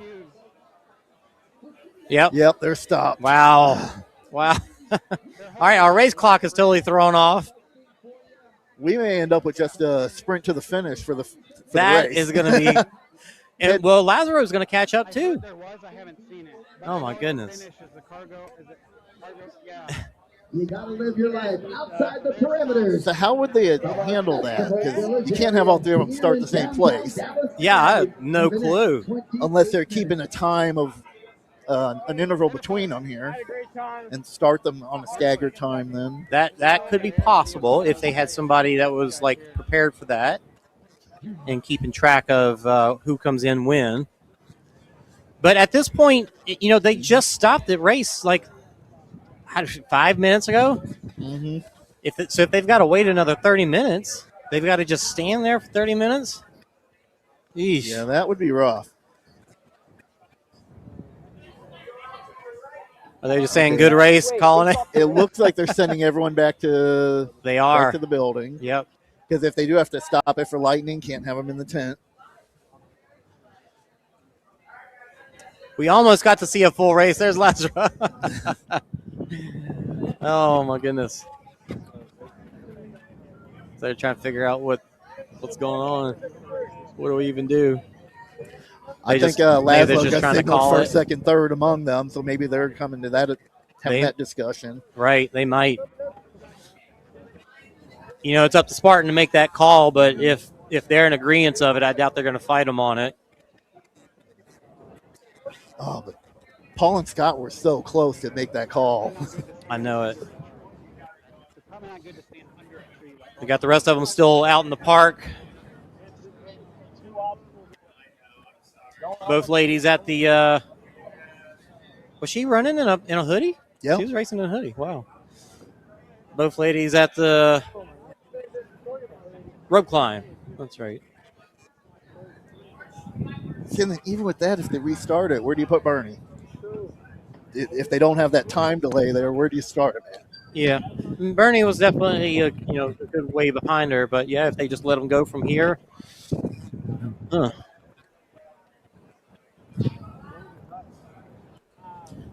Wow. Yeah, so I guess that trailing band of rain did hit us. Just a little bit more temperature drop too. It has not gone back up at all. Ugh. You need to get a refund on this weather app that said it'd be 60 degrees.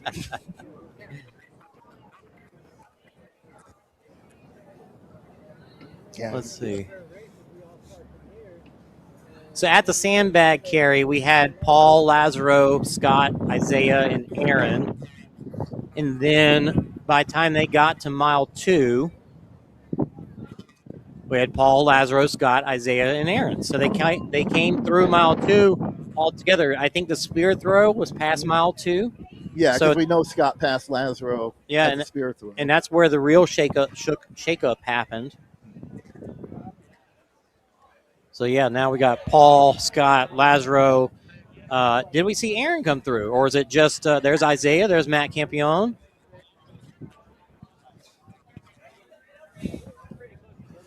I guess I should pause the race clock.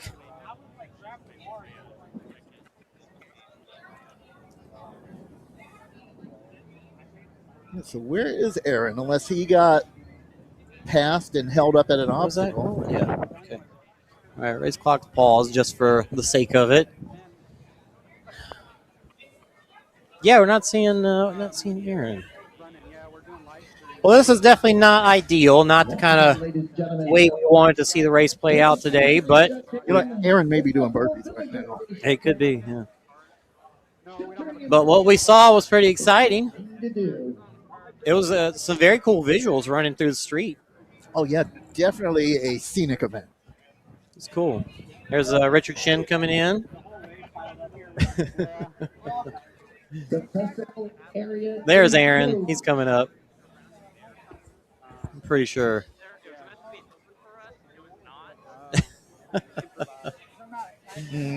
Oh, man. Yep, and there we are.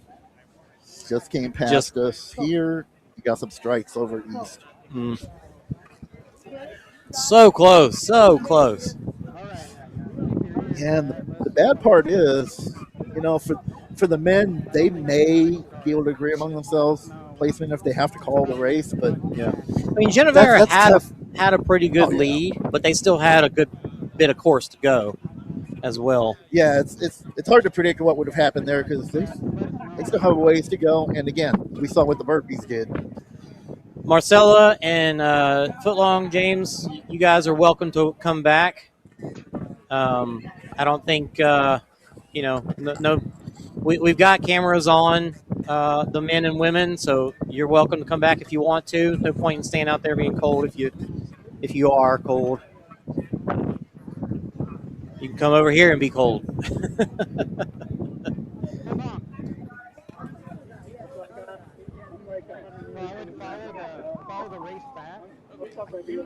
Okay, I just heard an announcement, but didn't hear what they said.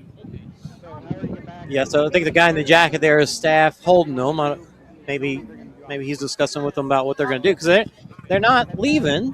They're still standing there. So they're not saying they're just like calling the whole thing yet and telling them to stop. Oh, that's got to be miserable sitting there getting cold, cooling down. Yeah, because I think even aside from just determining first, second, third, if they call the race, it's a DNF for everyone, right? I don't know. There's Scott. No, that's not Scott. Is that Luke? Luke had orange shoes, didn't he? I don't know. Right? I know. It's like the start. Well, they're coming down to the finish area, area, there's I believe. Luke in the. Oh, right. Yeah, he's over by the rope climb. Interesting that they pull him off the rope climb and put him over there under a light pole.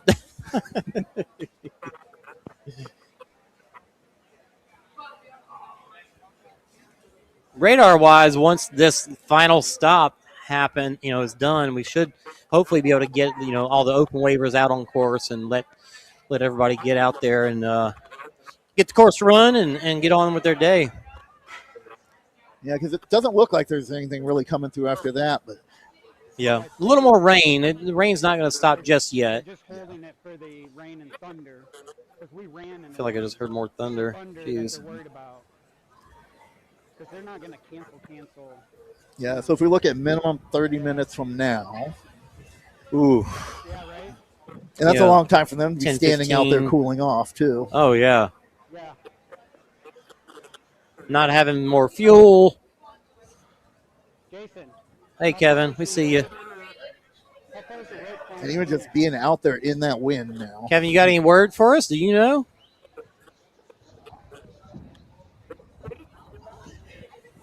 No, I don't know.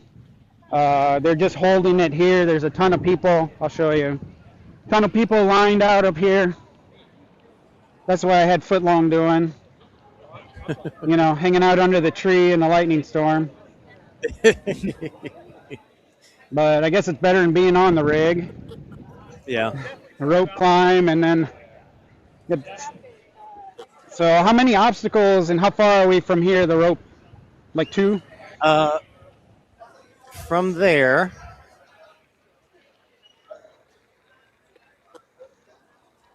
Because there's a lot of people here.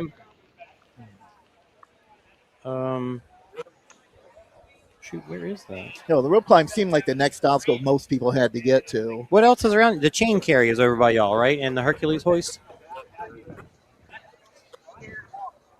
Yeah, chain carry is right here, and the Hercules hoist is down there. So that's where a lot of people stopped at.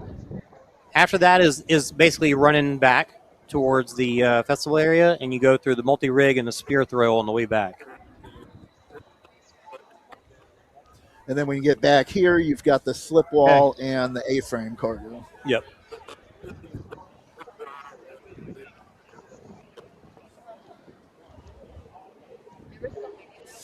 And we've got the leaders all held up before the slip wall. So all they had left is slip wall, A-frame cargo, and a very short run. Is that Kevin Donoghue there as well with the crowd? All right, you can mute me, Jason. Kevin was, why is Vivian not racing today? Yeah.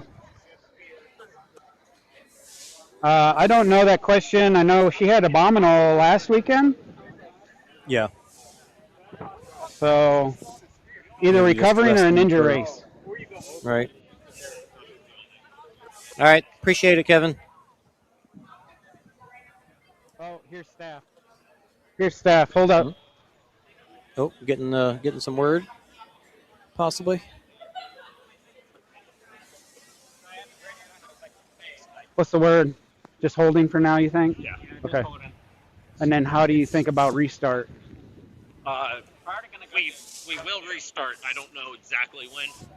Well, like how? Because the 2 lead females are there. Would they start together or? Yeah, we have. I mean, no time stop. We can do. Yeah. Yeah, just let them go. Yeah. Nothing I can do with that. Okay. Yeah, one dude. They both get a break. They both. Yeah, that's true. Sprint to the finish. Yep. All right. Thank you. Appreciate it, Kevin. Yeah, I imagine the guys, they're probably all going to be in agreement with each other, who came in first. Even if Spartan starts them together, just a gentleman's agreement that Lazaro will wait for Paul and Scott to go. Yeah. Because they pretty much had a good order after that. Paul and Scott are still kind of in the air. I could see them racing it out. If they just... Because they were so close? If they were 10 feet apart, start 10 feet apart and go. Yeah. We did see them get some handshakes earlier, so I don't know. Yeah. So you have a multi-rig. I'm just glad to be in this tent with a couple of jackets on, and I'm still cold. Oh, yeah. It's definitely cold. Bad. We've got that breeze coming right up the back of our legs under the tent. Been feeling that for a while. Yeah, I should probably stand up and dance around a little bit. Hey, put the camera on you for that. I don't have to push any buttons right now, so it's all right. Hey, Rowan, can you hear anything in that discussion down there with the leaders?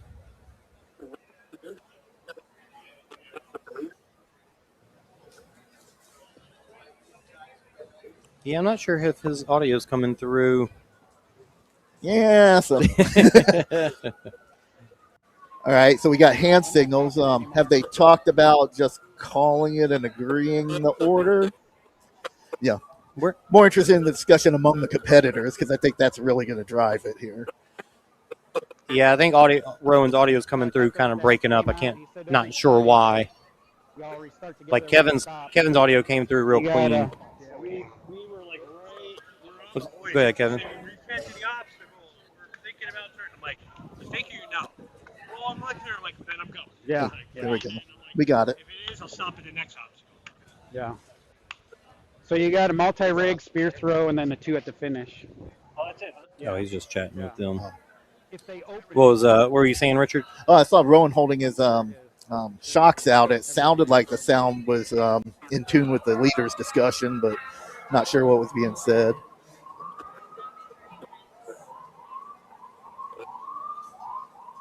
Looks like they might just be doing some introductions. Hey, I'm Isaiah. How's it going?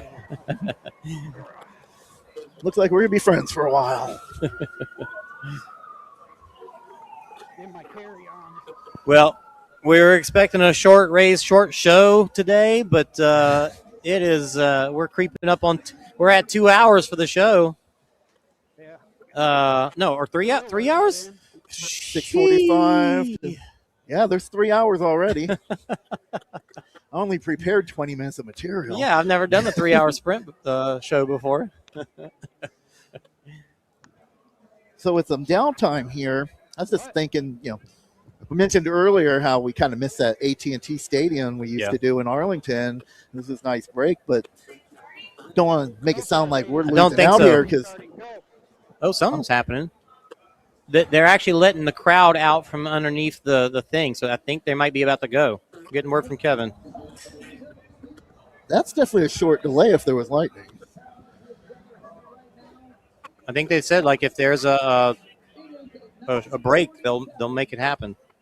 What's happening here? Okay, got the chairs out. That's fantastic. Oh, that's that crew at the spear. Middle of the race. Or at the rope race line, shutdown selfie, group selfie. That's awesome. Oh, and it looks like Rowan's frozen. Rowan, we lost your camera.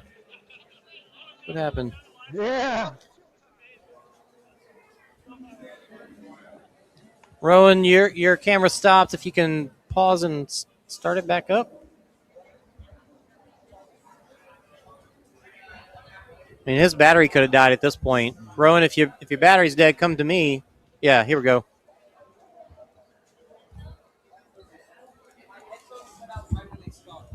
Okay. What charger you got? What plug do you need? Something to stay warm, right? You need battery? I feel warmer now. I know, right? Oh, okay. Did you catch what the men were going to do? What the men were going to do? Were they just going to gentleman's agreement and go across the finish in order? Here we go. Oh, they're back racing. Here we go. Well, they've restarted. Can you go ahead and go back out there with the camera? Because I think they're about to start if they haven't already. They are going now. The other group's already going. Yeah, we're going to see if we can get eyes back on first place, the men. Because the women and the rest of the group are all taken off. So we should have. We can get that camera back over there. Yeah, that kicked off a lot faster than I expected here. Yeah, makes me wonder if the delay time is based upon how close the lightning is. Maybe there's something certain distance. It's a 10-minute delay. And there's the finish line. Yeah, it looks like they just took turns crossing over. Yeah, that leader group is pretty much all across now, it looks like. Yep.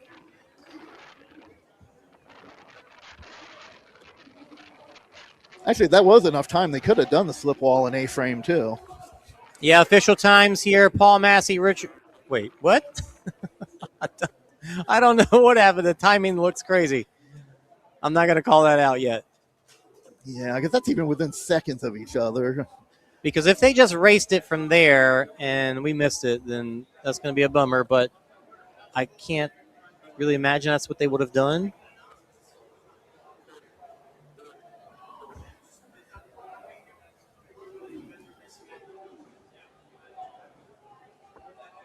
And in good news for everyone else, they just started the next wave. Nice.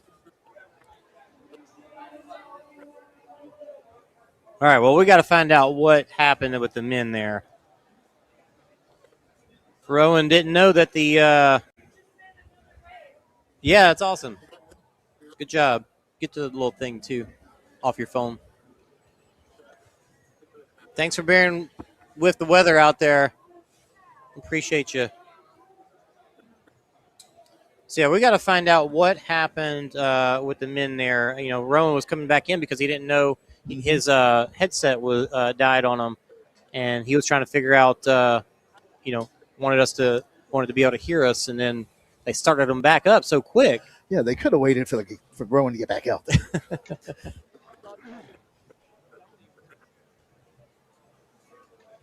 Yeah, it looks like Rowan's getting the story now. Let's see if we can hear it. Oh, okay. Yeah, his audio is coming through kind of weird. Rowan, if you can get the story and come back and share with us what's going on, what happened with the guys. Genavera coming into the spear throw. Yeah, I feel like the official race clock didn't stop because the timing mat is going to show. So I don't know if they're going to make any adjustments for that or not.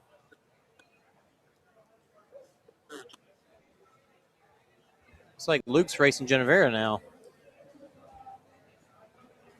Genavera missed a spear. Yeah, she's got burpees. So, yeah, now I'm curious. Is that Bernie coming into the spear throw now? Sure is. She's got a chance here. Yeah, so if she makes this, Luke hit his she's spear. got a Good job, pretty clean Luke. first place.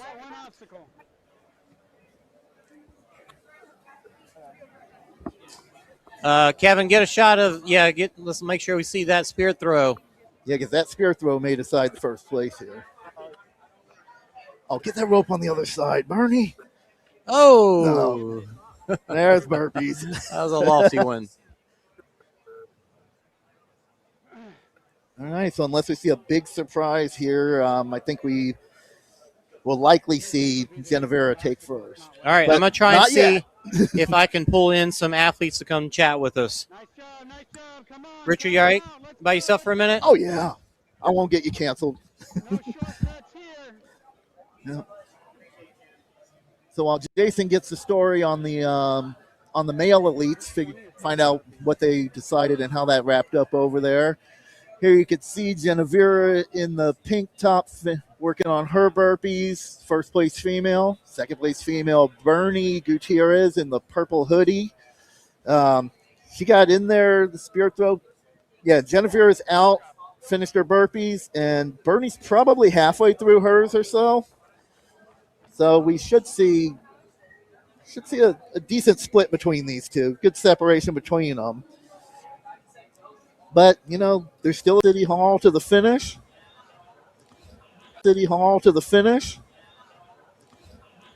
And then just wrapping up the last two obstacles, the slip wall and the A-frame cargo.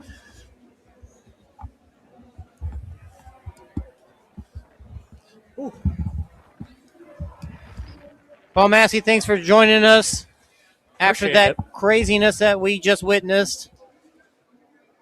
Please give us some insight on what the heck happened out there. Oh, man. I don't know. A lot of rain, lightning delays? How many delays? Oh, my gosh. Too many. Way too many. Yeah, we seen it like halfway through the course. We seen the lightning. I was waiting for them to say something. They were saying something at multi-rig. I think it was like halfway through it when the guy was telling me to get off it. But I was like, sorry, I'm just going to hit the bell. I'm already at this far. Right.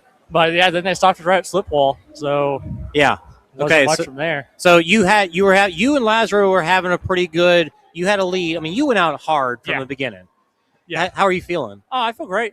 I needed some redemption from previous races this year. So yeah, I thought, see what I Which can races do. are you talking about specifically? Palms Beach. Okay. So, yeah, I'm running the South Series. So Right on. A lot of missed spears so far. I'm 0 for 4. You going to be in Fayetteville? Yep. Sweet. I'll be there. Awesome. I'll see you at that one too.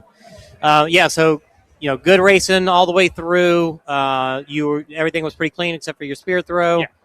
Yeah. The guys behind you missed theirs. Scott was right. He hit his right when you took off from your burpees. Mm-hmm. So he was right behind you. Is that who was coming up to slip wall behind me? I'm I not believe familiar so. with him. Okay. Gray shorts. Yeah, Scott Lurg, something like I think that. so, yeah. Yeah. Yeah, because he left at the slip wall when they held us there. So. Oh, he left? Yeah, he said he had a flight to catch. Oh, shoot. So he just walked off. Okay, so y'all made it there. How'd you feel with him right behind you leading up to that? Did you think you were still racing for the finish line? I knew I was still racing for the finish line. I didn't know how it was going to be because he was right behind me. Mm-hmm. So, because I knew right when I finished my 30 burpees, I watched him hit a spear.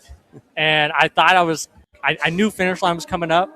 So I was hoping I can gain at least a little ground on him because I didn't know what obstacles were next. I knew here at the finish line, you got the slip wall and the cargo, the A-frame. So I didn't really know what was next. So, I was trying to gain as much ground as I could, get a little gap before coming into it. But I was feeling confident. I made the gap that I can make before coming into a spear throw, so I was pretty confident maybe I could make it a little more.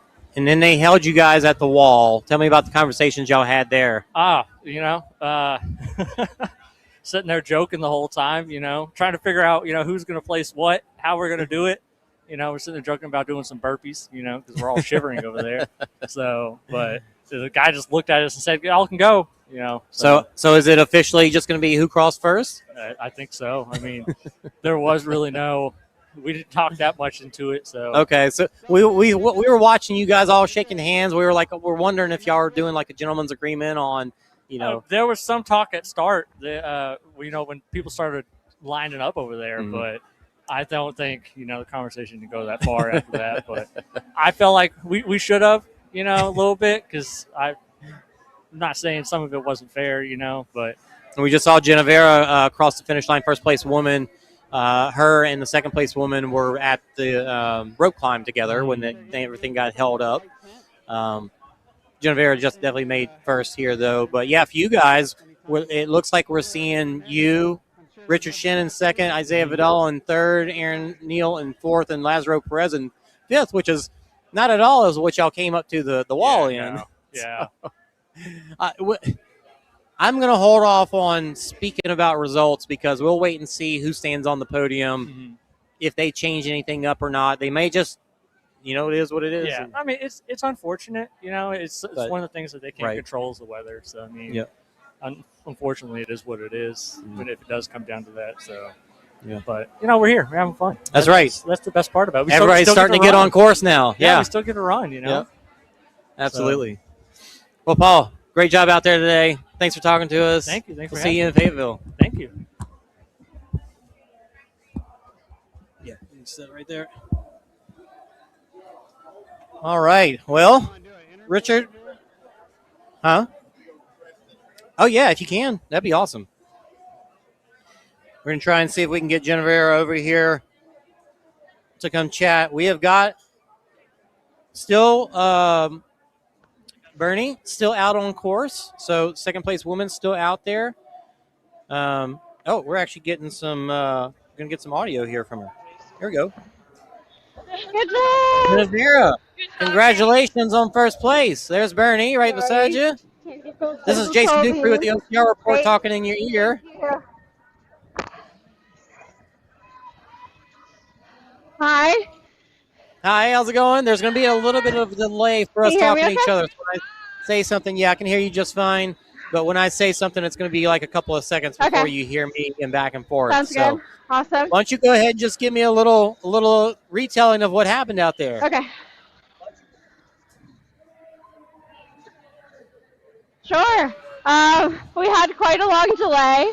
I didn't know that the race was even going to start. I was like, should I go back to bed? Should I just do my own run? Should I go home? But we went off. It was fun. It was a really good course. Super cool to see the city. It was nice, stopping in the little parks. It's just my first time in downtown Dallas. I live in Austin.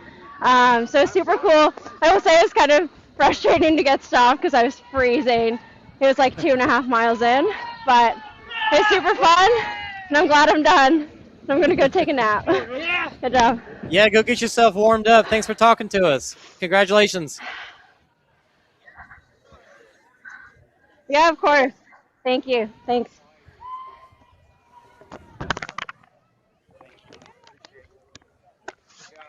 All right, ladies and gentlemen, we're going to let Richard come back and say goodbye here in just a moment, but we've got both women across the finish line. Kevin, if you don't mind, just keep a camera out there for me while we do wrap up the show. It's looking like I said, I don't want to call results here just because of the craziness that happened. So I don't want to pull up the results and try to say I know what's happening. Yeah, it's live, but yeah, you can go back and watch it. Yeah. We want to basically just wait and see who stands on the podium. Crossing the finish line was Paul in first, Richard Shin in second, Isaiah Vidal in third, Aaron Neal in fourth, Lazaro Perez in fifth. But again, we're going to wait and see who they actually put on that podium. But that was how they crossed the finish. And for our women, Genavera Gannon in first and Bernie Gutierrez in second. Luke Halterman, you want to give a little quick?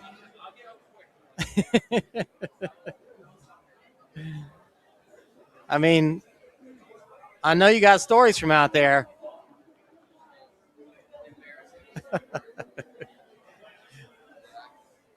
Yeah, you can come pop a headset on. Get your shirt on first. Oh, I do. Oh. Oops. They didn't ask for it. Oh, well, at this point, I don't care. It was such a bad race. No, I'm okay, Shane. Thank you. Okay. Oh, man. Thank you, Jason. All right, Luke, you told us you're gonna take it out hot. Yeah. Did those guys just take it out hotter? Yeah, I think so. And I'm glad they did because I had honestly no business being out there today. Why you say that? Let's just say this. My running is great. When I was looking at some of my paces on my watch, sub sixes, one was a 4:45 at one point after they stopped us mid-race due to lightning. But other than that, as far as the obstacles, if I want to get back into this thing, I got a lot of work to do, Jason. I failed the monkey bars. I was in fourth place, battling third. So we saw that. Did you darn go? I was hoping y'all would lose coverage at that point. Did you go front hand or did you do reverse grip? No, I did reverse grip because because you still fell. Well, I knew it was going to be slippery. Yeah. But I'll be honest, it's just the factor of being cold, not doing it. I don't know. The second I grabbed it, I knew I was going to fail it. And I ultimately contemplated on just falling down, just doing the penalty loop immediately. Yeah. But I had grip on it, so I was thinking, okay, maybe I can go through it. And I couldn't. Was it a slip or was it a grip gave out? Well, I don't want to say if my grip give out because doing farmer carries with Deca and High Rocks, I can go pretty much unbroken at this point, right? Yeah. Even though the whole 200 meters. So I'm very confident, maybe from a farmer carry grip standpoint, but dead hang, it is different, right? Yeah. So it's a factor of both. We'll just say the sun was in my eyes and I had baby oil on my hands and all the excuses I can come up with. I failed, and I failed the rig, which I don't also fail either. I got the spear throw, which was great. Was it the rings or the bar that it was got the bar. Yeah, that bar gets slippery. And it was the wet. Exactly. So it is what it is. I mean, the whole reason why I did this to begin with is because it's unique. It's the first ever here in Dallas. That was very cool running through the city. The shots that we got was awesome. So good. It was so cool to be a part of. Now, did I have any business doing elite? Probably not, but that's just me and my nature. I want to take it out hot. I want to run. I want to run hard. I don't want to do this for fun, but I do want to soak in the atmosphere, the people around it. This was a very cool experience, and I really hope this is a yearly thing, honestly. That would be awesome. This would be a perfect, if the weather was perfect and everything, man, you talk about. Oh, yeah. Just right. If this was a couple of days ago. It would have been beautiful. Would have been perfect. There's actually a couple puddles, like right where the chain length was. Like you had to go through it. So my shoes are soaked. I'm gonna have to air dry these. Jordan, leave them outside for me, please. But other than that, I have a DECA now I need to go attend to. A DECA Strong that I will be also participating in. So this is just a full-on event day for sure for me. But that one I'm a little bit more trained for, so I should do a lot more decent for that one.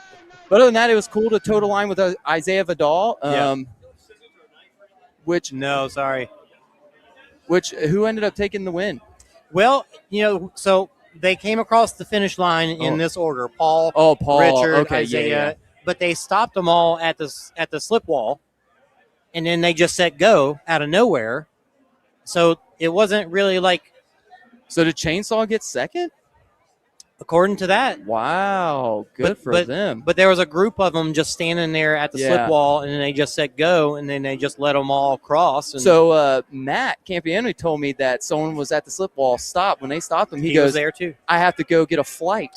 It was Scott. And Scott just left, right? Oh, man. Yep.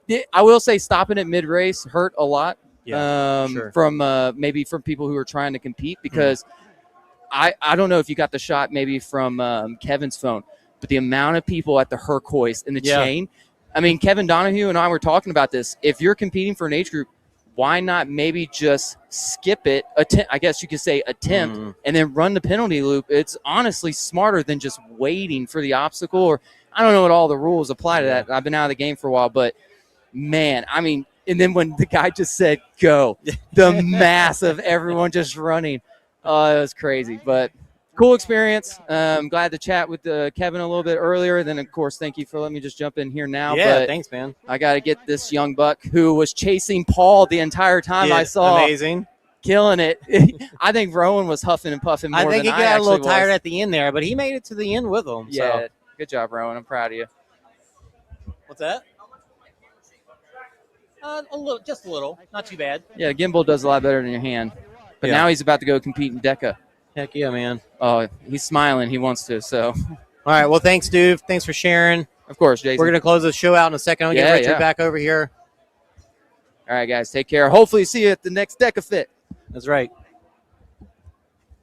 Richard, we're going to close this out, buddy. Genavera's making her way through the finish line now. Oh, we actually talked to her on the headset. Oh. Sorry. Yeah, I know you. I thought you would have seen her while we were chatting with her. I saw she was at the finish waiting for somebody and talking to other people. So. Yeah, I had already chatted with her. Oh. Well, we've just got a shot at here at the finish line, and we're just going to call the show out because we had a little chat with Paul, and then we had a chat on the headset with Genavera. And, again, and then Luke came over and gave us his retelling of what happened out there as well. So, Richard, thank you so much for joining us. Oh, it was fun being out here. It's one of those things you don't get to do every day, and it's a nice opportunity. I appreciate you letting me come out and join you. You ready to go get out on the course as well? Yeah, I don't think I'll be taking the jacket off today, but yeah, we're going to get out there and do it. And yeah, the rain might let up a little bit, but thank you to the viewers for watching and sticking with us. Obviously, this is a pretty wild show to watch, wild day to just be out here, but we are still out here, and we're going to go have some fun, and we're going to go get out on course. Thank you for watching. We'll see you guys in Fayetteville in a couple weeks. See you then.